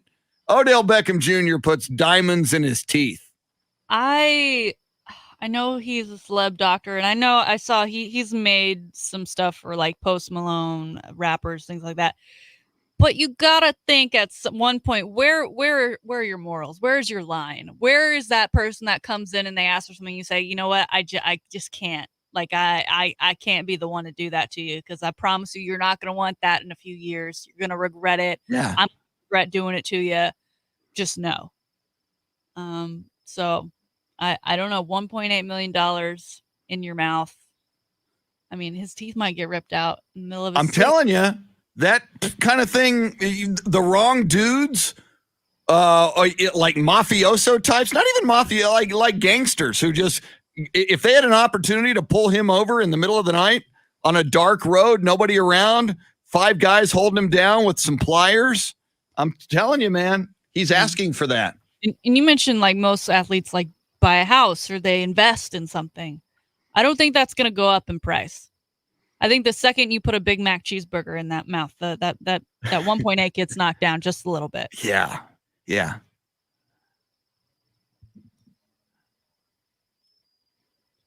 Oh, He may literally for release 1.8 diamonds. mil. Oh, you make a great point. Fillings do fall He out. better have a strainer in his toilet at home just in case. All right, we got the 8 o'clock hour rolling in. We'll probably dive back into the Austin Bills football prospect. Of course, lots going on at the Olympics. We'll talk Olympics, NFL football, training camps underway. Tom Brady, I want to get to this story. Tom Brady flips out at Tampa Bay Buccaneers training camp. Why is he so mad on the field? We'll find out. Brady's got a birthday tomorrow. A little preview there on that one. She's Shannon Salty Sweeney. I'm Chris. Dave Ayler. With you till 9 on the Chris Duel Show. Woo! Woo! Very funny, Jason Paniagua.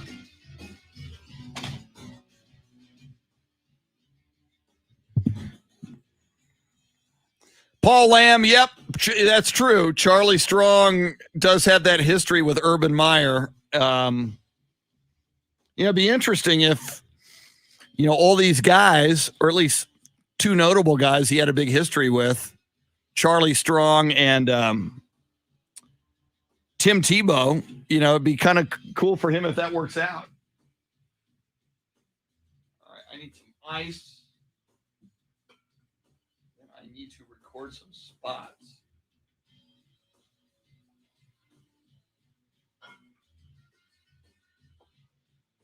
Let's see here.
Fred Robert Casares Jr., welcome in.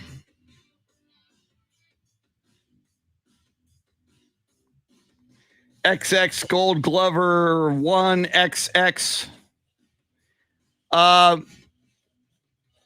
If you're serious, I'm not on Twitch, but Shannon is. You can get to Shannon. You can send her a message on Twitter.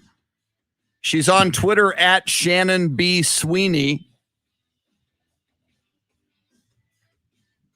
Or contact her through her Twitch account.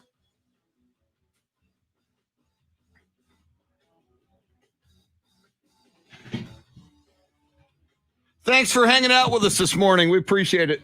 Let's see. Austin Bills. It's not going to happen as long as Jerry Jones is the owner and the Houston Sucktons are around. LOL.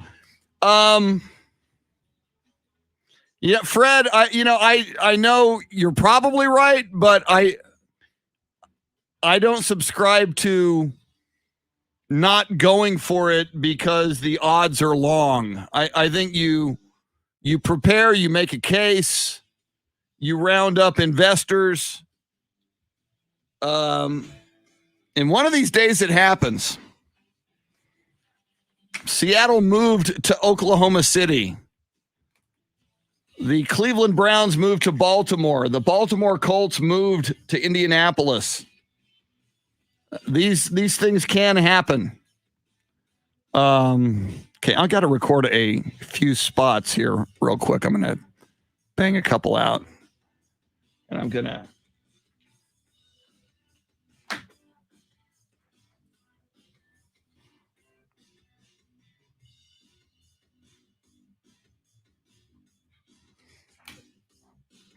mute myself so you don't have to put up with me. Audio will be back in a sec.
Charlie Parker is not here this morning, Foamfoot 420, so he doesn't have his motor oil coffee with him. Fred Robert Casares Jr., I turned my mic off because I was recording some spots, and I didn't want you to have to deal with that.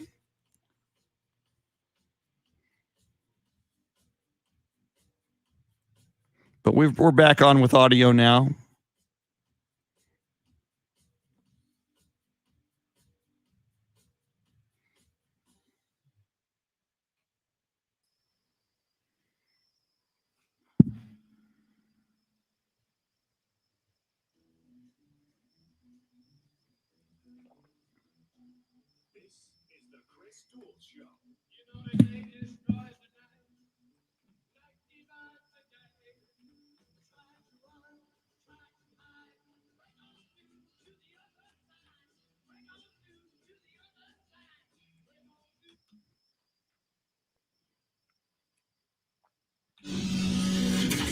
Now, Chris Duel. It is a rainy Monday morning, August 2nd. Raining, possible flooding. Be careful out there, wherever you may be in South or Central Texas. But the holy week of football begins this week as the Dallas Cowboys will be in action on Thursday night against the Pittsburgh Steelers in the Hall of Fame game. And that guy, Jimmy Johnson, inducted this weekend into the Pro Football Hall of Fame. It's the Chris Duel Show with Shannon Salty Sweeney. And Shannon, just out of the gate here, you had passed this along to me, and it's an update of sorts from our High Five Play of the Day, which we did earlier in the show. You talked about some connections to NFL players. One, the sister of a Tampa Bay Buccaneer. The other, the wife of a Detroit Lion quarterback with an unusual last name that gets a few chuckles. And we have updates on how those connections to NFL players did in the Olympics this morning. Yeah, so the Buccaneer sister, Anna Cockrell, she did qualify for Team USA to compete in the finals for the women's 400 hurdles. However, the wife of the Lions, Melissa Gonzalez, did not qualify. That was David Blow's wife for Columbia. Hopefully she doesn't go back to Columbia because they can be USA. Exactly. USA. Now, but as you mentioned, though, and what was Gonzalez's first name? I forgot her first name. Melissa. Sorry about that. Melissa Gonzalez. Now, she, a former and never a former, a Texas Longhorn, a Texas X. Longhorn. Woo! She makes us proud. So, yeah, so there's that. But, yeah, no, Columbia, I'll never forget, was I think it was World Cup soccer, maybe around either like 1998, 2004, something like that. A player from Columbia accidentally kicked the ball into his own net and lost for Columbia. So he goes home to Columbia and they kill him. He was murdered in Columbia by disgruntled, insane fans. My God. Did they not know going back that was a possibility? Because you'd have to think if they knew that was a possibility, they would have. But that's where he lived, though. I mean, if you think about it. I know, but like you give it some time to blow over. You let something else happen. You sneak them in. You don't sing. That's awful. Yeah. And I think, as I recall, it's like they dragged him out of his car and like beat him to death. It was something horrible. Yeah. He didn't even have $1 million in his mouth. No, exactly. Now, if the guy's got $1 million in his mouth, first of all, don't kill him. But if you want to get some pliers out and rake it in, he was kind of asking for it. Odell Beckham. So, Melissa Gonzalez, my recommendation to you, go hang out with your quarterback of the Detroit Lions and don't go to Columbia after your Olympics loss. I feel pretty confident that she lives with him. Yeah. In Detroit. So they should be good. They should be good. It was the big story of the day locally, I think, Shannon, and we talked about it at length at the top of the show. But for people just joining us, I want to recap it and see if your position or Dave Ayler's position has changed.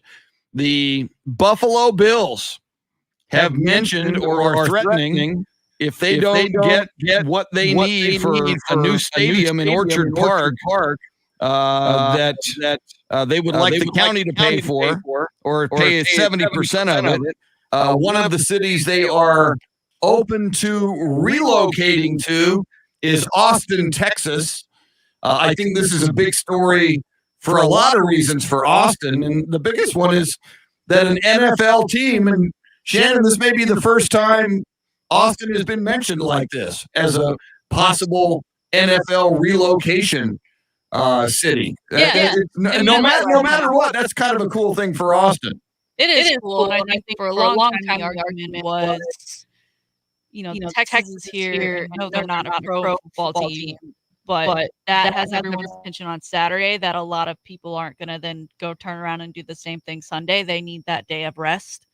And that's what they use on Sundays. But I think the love that people have for football, that would eventually outweigh. And it's such a growing city. There's so many people that come here from other cities around the U.S. that, it used to just be if you graduated from Texas, those were the people that stayed, right? And now so many people are coming in that they're not necessarily Longhorns fans. So even if you only took those people, I think you'd still have enough to fill out a stadium. It is interesting in that, the city council here has said this is the first we're hearing about this. Like, we're hearing about it through the internet, just like everyone else. So you have to think a little bit more on the sides of maybe this is a play. But even if it is, if New York calls their bluff, they've got to be ready to go somewhere and need those options available. And so why not Austin? I mean, you see what they've done with Austin FC, and it's only their first year, but the hype has been there. The stadium is fantastic. I think that's all good signs that we're able to take care of a franchise. It's also the question is drawing in my mind now. Obviously they're asking for the state to pay for most of the new facility. And I'm wondering if part of it is the fact that they have the Giants and they have the Jets, along with the various other major league franchises. Are they maybe thinking, do we really need Buffalo? Do we as a state need Buffalo? Do we need to invest any more in that? Because look how much all those other teams already cost just being in New York.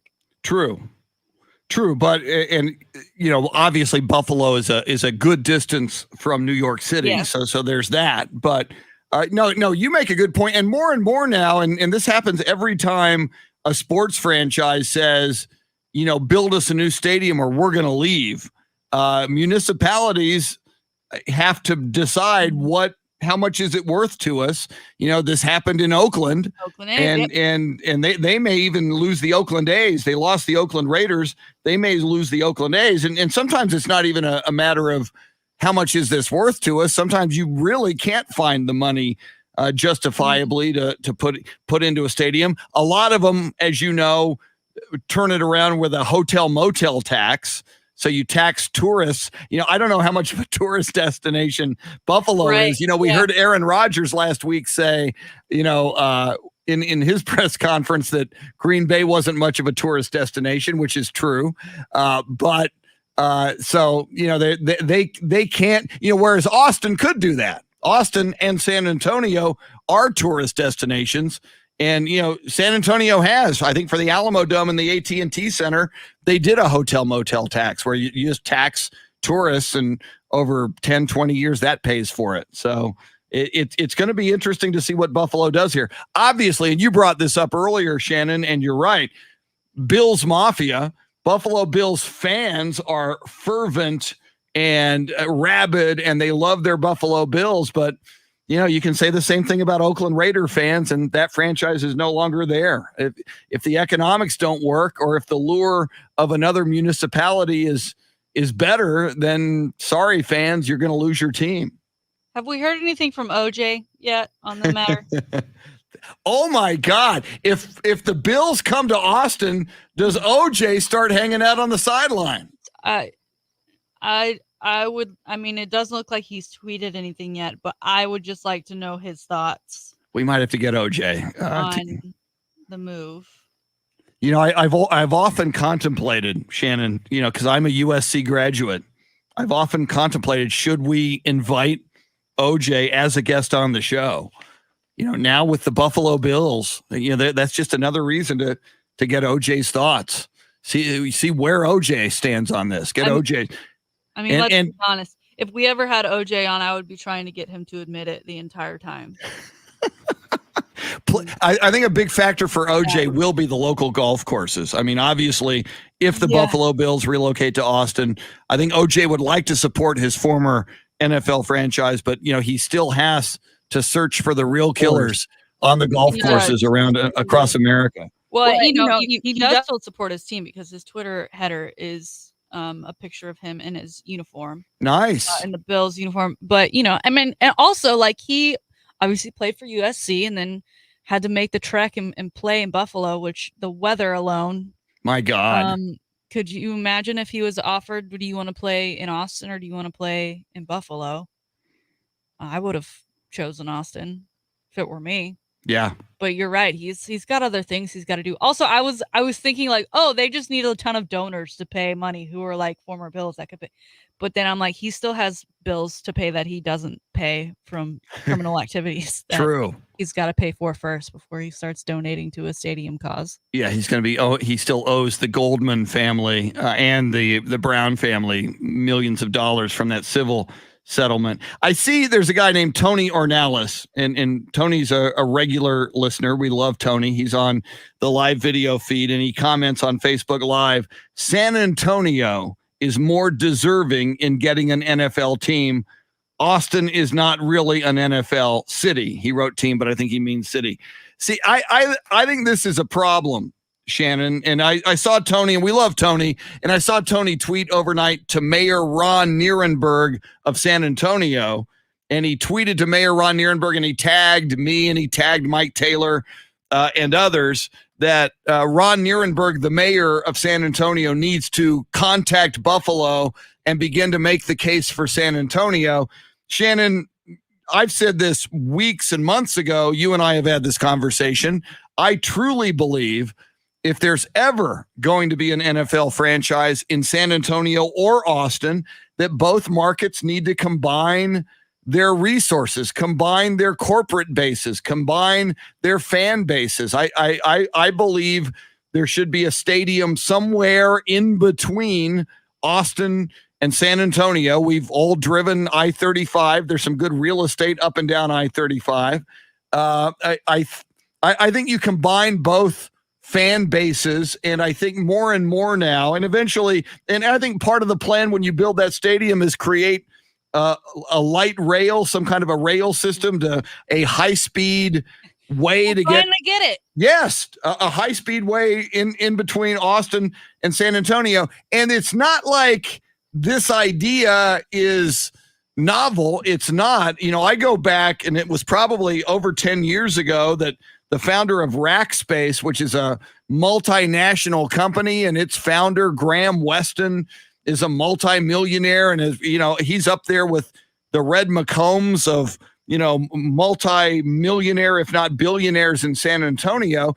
And Graham Weston said years ago, don't think of Austin singular, don't think of San Antonio singular, think ASA.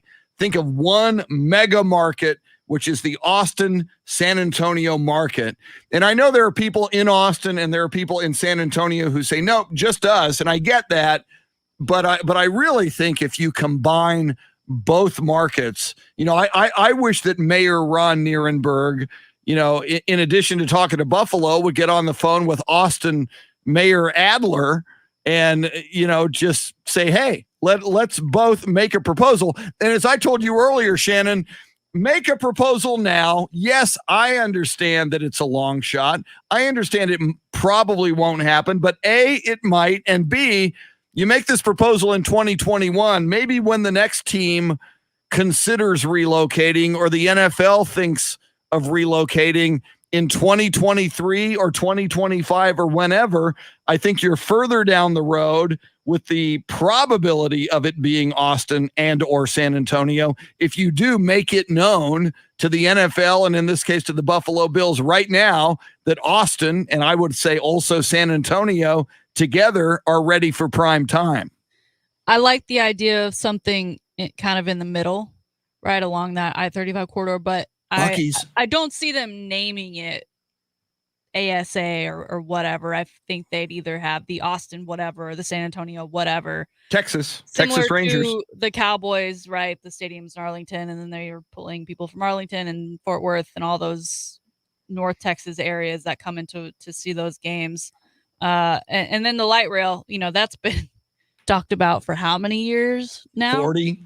But I think of, Q2, as great as that stadium is, the one thing they did not take into account, or they couldn't buy the land because people just were waiting for the price to continue to go up, is parking is horrendous. They've kind of got a workaround going on, but it's super hit or miss.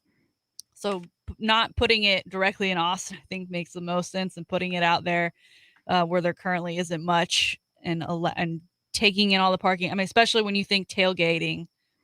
I prefer tailgating in an open parking lot rather than a garage. Yes. Especially like if you're going to be cooking and doing all that. Like that's something you got to think about too. And then the light rail would need to be built at the same time and be ready, because right now at Q2, again, they're wanting people to use public transportation, and there is a train stop there, but it's not finished. So it just adds to everything. So do some of what Q2 did, but also consider the things that they kind of missed the mark on. Yes. When it came to opening time.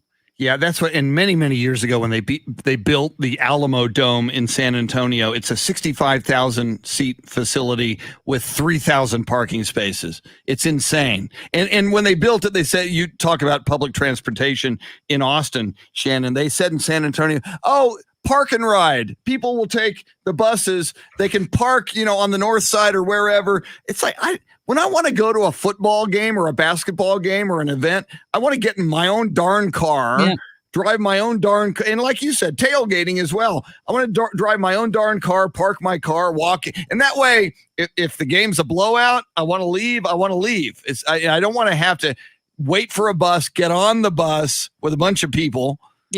Remember, I don't like people with a bunch of people, especially if you have crying kids, and then ride that bus, especially what if your team loses, and then ride that bus back to, Wonderland Mall or wherever your park and ride is, and eventually then get back to your car. I love that option for people who like that option. Personally, I don't like that option. I want to drive my damn car. We did the shuttle park and ride for the first Austin FC game we went to.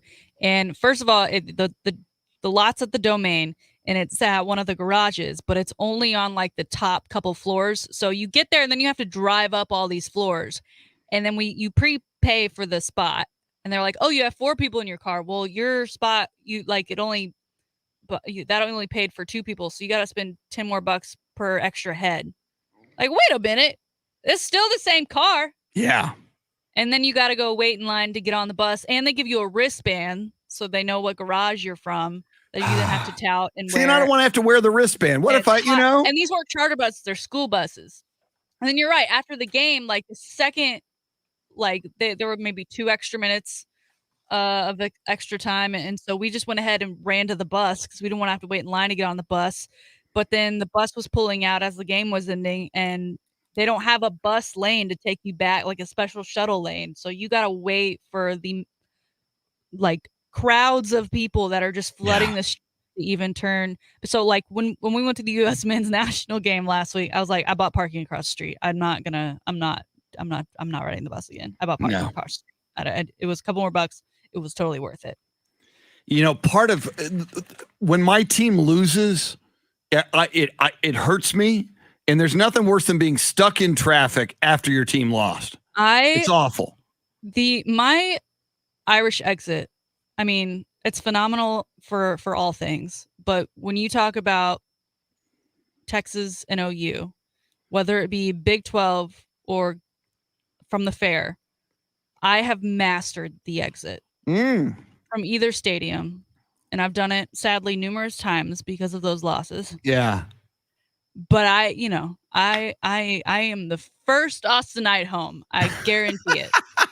You're going to have to like do a blog or a TikTok series. I have short little legs and I don't walk that fast naturally, but you will never see me walk any faster than me leaving a game early because I've had enough. Yeah. When your team's getting blown out, and normally I want to be loyal and see it through for my team. I used to be that way. God, when you're like locked in traffic and your team lost, and you've now got an hour that you're going to get pummeled in traffic after the loss. Yeah, that ain't fun. That is not fun. So all the more reason I don't want after a loss. And I actually, a few years ago on like the kickoff classic at Arlington, it was USC versus Alabama. And it was like, hey man, my Trojans are coming to my state. It's my obligation to go. Ticket prices were insane to get good seat. I could have been in the nosebleeds at AT&T Stadium for like $300, but it's like, really? So to get good seats, I needed to spend like $800 each, which would have been $1,600 just for tickets. And then there's concessions and then there's parking. And I thought it through and I thought, what if USC loses to Alabama? And then I'm going to be stuck in this AT&T Stadium traffic for 2 hours. Then I got to drive from Dallas, Arlington to San Antonio. So I said, for $1,600, I'm not going to do it. And then USC lost like 55-17 to Alabama, and I made the right choice. So, good on you.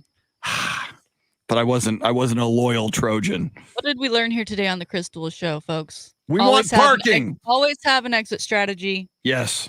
And always know what the deal is with parking. And Shannon needs to do a TikTok series on how you do it. How do you escape? I can't give away my secrets. Events early. I can't give away my secrets. I'll tell you who will give away his secrets. Andy Everett. What does he think about the Austin Bills? Is he going to go out and buy his Austin Bills gear this week? Are we going to see him? He's probably already selling it on the street corner. In an O.J. Simpson number 32 Austin Bills jersey. Woo! Wonder if there would be a statue of O.J. outside the Austin Bills stadium, honoring the great Bills of the past. Cole Beasley, O.J. Oh, God, can we have the Bills but not Cole Beasley? Chris, we made it to 827. Without a Cole Beasley reference? There we go. There's our first Cole Beasley reference. All right. Andy Everett will talk football, golf, and God knows what else with us. He is our golf guru, the voice of UTSA athletics. He joins us next. She's Shannon Salty Sweeney. I'm Chris. It's the Chris Duel Show.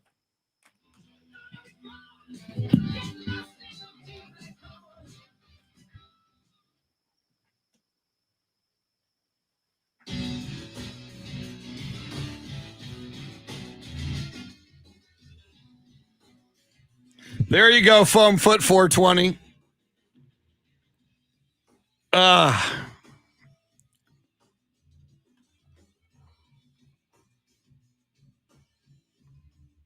Andy Everett is next.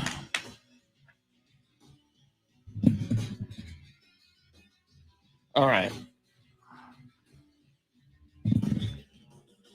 Jorge, did they just win? What happened? So I know the women lost.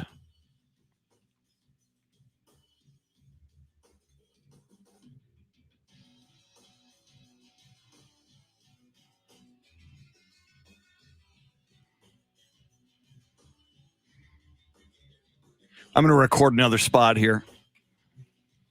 Thank you.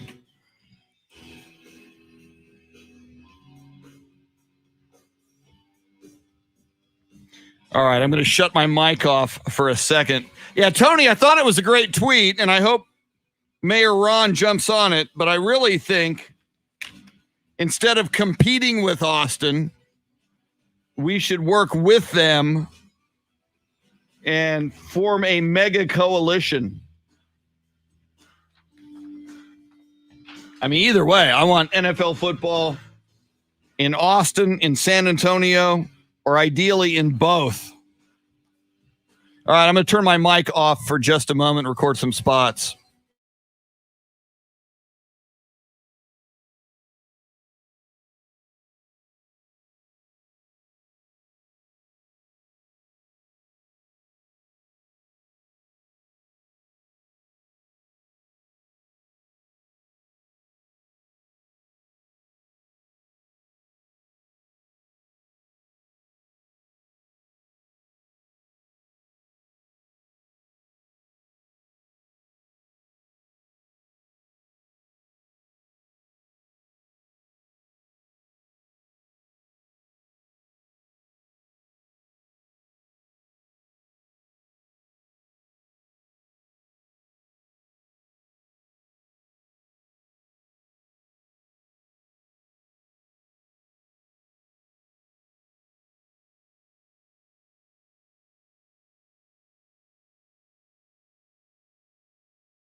let's see.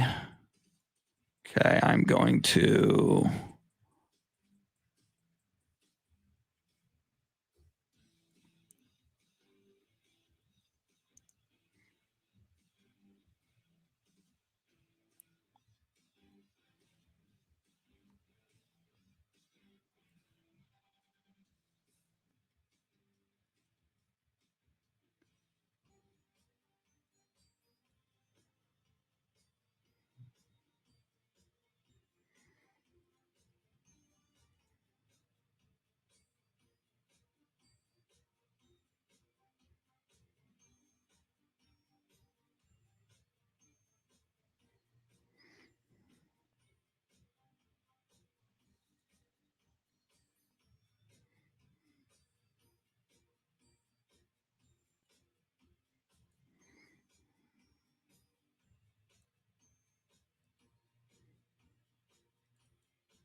Yep, foam foot, crazy weather. Oh yeah, 1-0, Jorge. I thought you were talking about the Olympics. 1-0 in the 77th minute. All right, I had that information.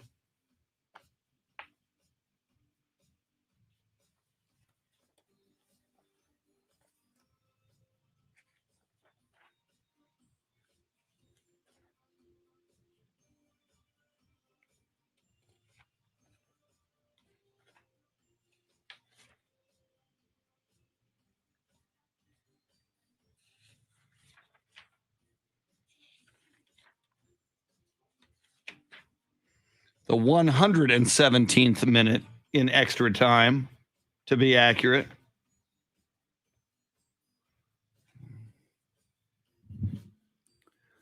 Let's see here.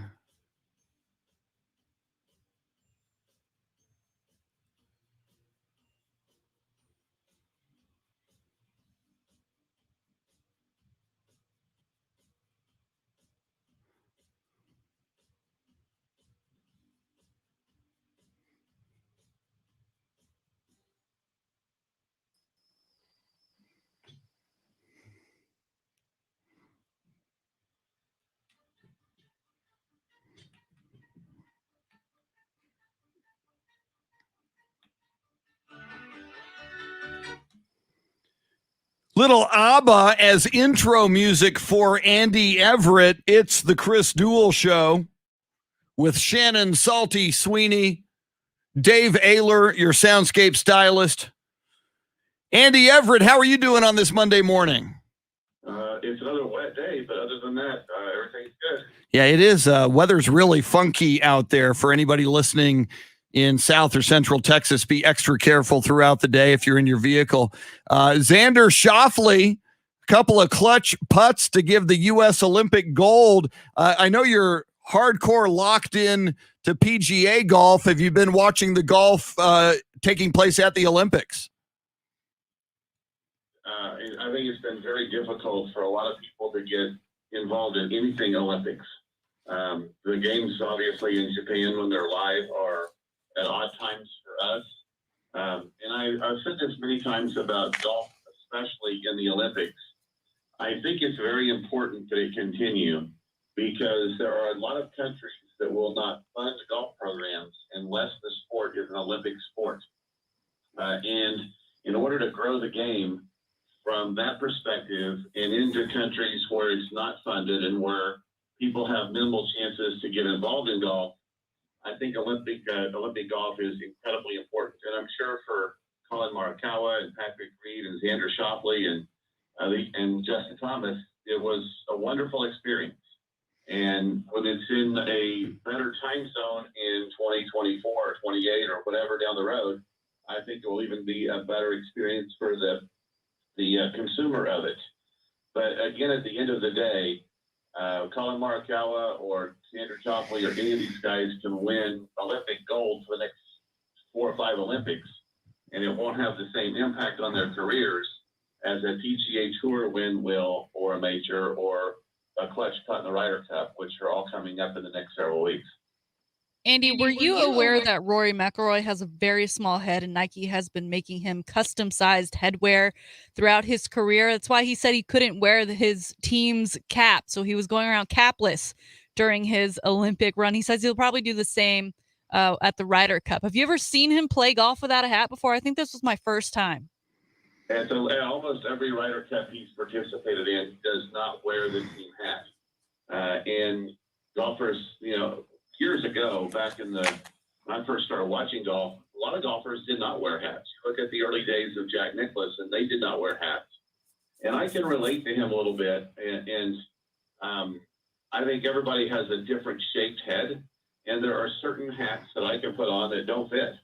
And I don't like fitted caps personally. I want one to adjust in the back. And I typically wear a Nike cap a lot, not because it's got a Nike logo on it or because Tiger endorses it or I'm a big fan of Nike. I like a hat that feels comfortable, and their hats do. And so he's made that situation many times at previous Ryder Cups. And I guess growing up as a kid, he didn't wear a hat a lot. And I think there was one Ryder Cup, I want to say 16 or 12, where he did not wear the team hat. They asked him why. He told them it doesn't fit. And they said, well, why do you wear the Nike cap? And he goes, well, A, it's custom made, and B, they pay me $3 million a year to wear it. There's some motivation there for guys to wear the headwear. Quite a bit of motivation. He is Andy Everett, our golf guru and the voice of UTSA athletics. We will talk some college football here in a moment, Andy, but first pro football, a big story that broke overnight. The Buffalo Bills are trying to get a new stadium built at Orchard Park. They would like the local government, the municipality, to fund at least 70% of that new stadium. If they don't, they threaten they may move. And one of the cities it is looking at is Austin, Texas. Andy, are you getting on Amazon and buying your Austin Bills jersey anytime this week? No, I won't. And obviously, there are several things in play here because I saw that story last night as well. They could play at Texas and make a deal with University of Texas until they could build the stadium if they want to move.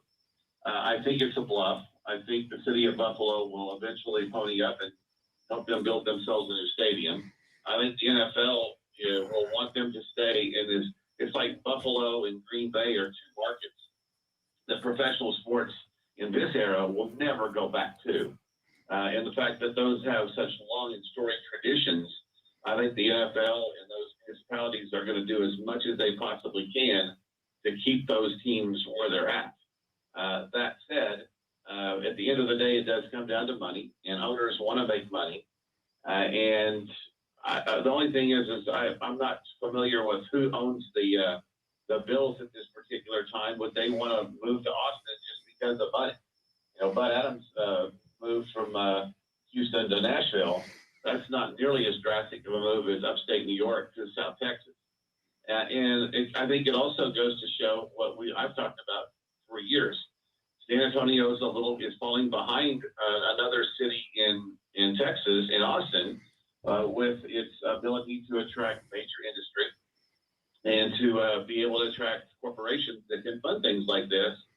And most people that you talk to here don't want to even consider funding a new stadium. I'm not sure what the temperature is in Austin, but apparently it's a little higher than it is here in San Antonio. Well, Andy, do you think anything that they've done so far with Austin FC in Austin could have come into play in the Bills, at least naming Austin as a potential destination, bluff or not? Well, you've got a big corporation there with the Dell Corporation, and they sponsor a lot of things. They're now in the NBA ownership group with Spurs, and obviously they sponsor a PGA Tour event there. And Michael Dell's been very philanthropic when it comes to charitable causes. The PGA Tour supports even before his name was on that tournament, and then they just added the soccer franchise. So they're starting to become more than just a town that has UT Sports. I still think UT Sports is the most important thing. The NFL could trump that, but I think at the end of the day, Austin's always going to be known for its Texas Longhorn connections and the traditions that they have. And with their move into the SEC in a few years, I think those traditions and the focus on those programs are going to get bigger. He is Andy Everett, the voice of the UTSA Roadrunners. And Andy, as we flip the calendar to August yesterday, you can almost smell football leather. We're getting a lot closer to all kinds of football. We've got Cowboys and the Steelers in a preseason game this Thursday night. But for you, as the voice of UTSA athletics, a very exciting time of the year about to get underway. Yeah, it's going to start on Wednesday this week when UTSA dedicates its new athletics building, the Roadrunner Athletic Center for Excellence, the race facility, which is they're calling it, out at UTSA. They'll have a presentation and some self-guided tours, I believe, on Wednesday for media and boosters. To announce what is just a spectacular building on campus. I have not seen the inside of it yet. Just seen the structure going up. It overlooks the practice fields and just to the west, I believe, of the student centers out there where they go to work out and play intramural stuff. And so that's going to be the first thing that happens this week. The players will report this week. Practices, I believe, started sometime in the next 5 or 6 days as well. And the countdown begins to September 4th when UTSA plays Illinois. And I don't think there's ever been a time where the expectation level is higher for UTSA. I think Dave Campbell, Texas Football Magazine, picked them to go 10-2 this year. And behind Texas A&M, UTSA was listed as the number 2 best football program in the state. Wow. I don't think that means that they would beat Texas, Baylor, and Texas Tech in a game. I think they would give them all a very competitive game, but I think it's more based on what level of play they're in and what their competition is. But I do believe that when we see the game at Illinois in a month, that's going to be a great opportunity for UTSA to get another Division I Power 5 win. Andy, running back Sincere McCormick had a record-setting year for UTSA last season with 7 games of 100 yards rushing or more. He's already been named to the second-team All-American for preseason this year. What are the expectations on him coming into this season after such a breakout season last year? And he did all that last year, only playing 11 games because he missed one game. He and his girlfriend had a child. She lives back in North Carolina, and it was the week of the UTEP game. And I think Brendan Brady rushed for almost 200 yards in that game. A lot of those carries would have gone to Sincere McCormick, and his numbers would have been even higher. I hope he has another similar year. Obviously, people are going to be keying on him. It's going to be predicated by how well the offensive line blocks. I'm sure teams are going to game plan to try to take things away from him. But I think he's a special talent. I think he's an NFL talent. And in this era where teams especially try to get 2 running backs, whether he's the A back or the B back, I don't think it matters. I think he's going to have a very good NFL career. He's been able to stay relatively injury-free in the first 2 years at UTSA. I don't ever remember him missing a game based on injury. But here's a guy that's just a special player, a special person. Has been in the football world a long time, going to Judson, and knew how to play the game at a high level before he got to UTSA. And I won't be surprised if we see him on Sundays as early as next year if he wants to leave early, or certainly in 2 years when his eligibility is up. Finally, Andy, if indeed Sincere McCormick does have a similar year, and I remember almost every week last year, he led the nation in rushing. If he's one of the leaders in rushing in the nation. And if UTSA goes 10-2 or 11-1, I mean, won't he get the invite to New York? Shouldn't he be in consideration, serious consideration for the Heisman Trophy? Oh, I think he should be. Whether he wins it or not, another game. And usually the committee knows who the top 3 or 4 vote getters are, and those are the ones that get the invitation. And I think for him, he's going to have a very Sanders type year. I think he's going to have to rush for 2,300 yards, simply because while every game will be on TV, it won't be on the same TV schedule that Alabama's on or Oklahoma's on. Spencer Rattler's already considered one of the top picks to win the Heisman this year, simply because he plays in a Power 5 school. And I'm sure that there's 2 or 3 guys on Alabama's team that are going to win all the awards. And typically the people that vote for that aren't watching UTSA games. Then they look up, Sincere McCormick rushed for 250 today. Great. Let's put him up second or third on my ballot for player of the week. But they're not watching UTSA play. They're watching the top teams. We're fortunate that we get to see him perform every week, and we know what his skill set is. And I will be championing him a lot all year long to get that invite. Whether he does or not is up to a bunch of people that may not ever see him play. Andy Everett is the voice of UTSA athletics and host of the golf show on Ticket 760 Saturday mornings at 8. You can also find that on the iHeartRadio app. And Andy, an advance thank you. You're going to be in here starting Wednesday along with Shannon as I head to Canton, Ohio to watch the Cowboys and the Steelers. So thank you in advance for doing what you do, man, and jumping in here later in the week. All right, travel safe, and we'll see you when you're back. All right, sir. Thank you so much, Andy Everett. You'll hear him on Wednesday with Shannon, voice of UTSA athletics. Shannon, we did pose the question to our listeners and viewers. What are the chances of the Buffalo Bills moving to Austin? What did we learn this morning? Well, it looks like most people are going to say snowball's chance in hell with 57% of the vote, 37% saying slim to none, and just 5% saying fair. No one saying good chance. All right. I would just say that there was a time when if someone would have said, what are the chances of the Seattle Supersonics of the NBA moving to Oklahoma City? People would have said snowball's chance in hell. So I'm just saying. Fair point. Mayor Ron Nierenberg of San Antonio, call Austin Mayor Steve Adler, and let's get out. Maybe you and I can broker that big summit meeting, Shannon. Yeah. It's like, hey, Shannon's in Austin, I'm in San Antonio. We got a show. You 2 guys should get together. We'll buy the salsa and the beers at Chewy's. It'll all be good. Shannon, great job as always. Let's do this again tomorrow. Thanks, sir. Look forward to it. Woo! Mr. Dave Ayler, you rock, sir. Spectacular. Thank you. Thank you. Thanks as well to Andy Everett. Be safe out there in the rain and the floods and God knows what else. And we will see you in 21 hours. Be safe. Adios, amigos.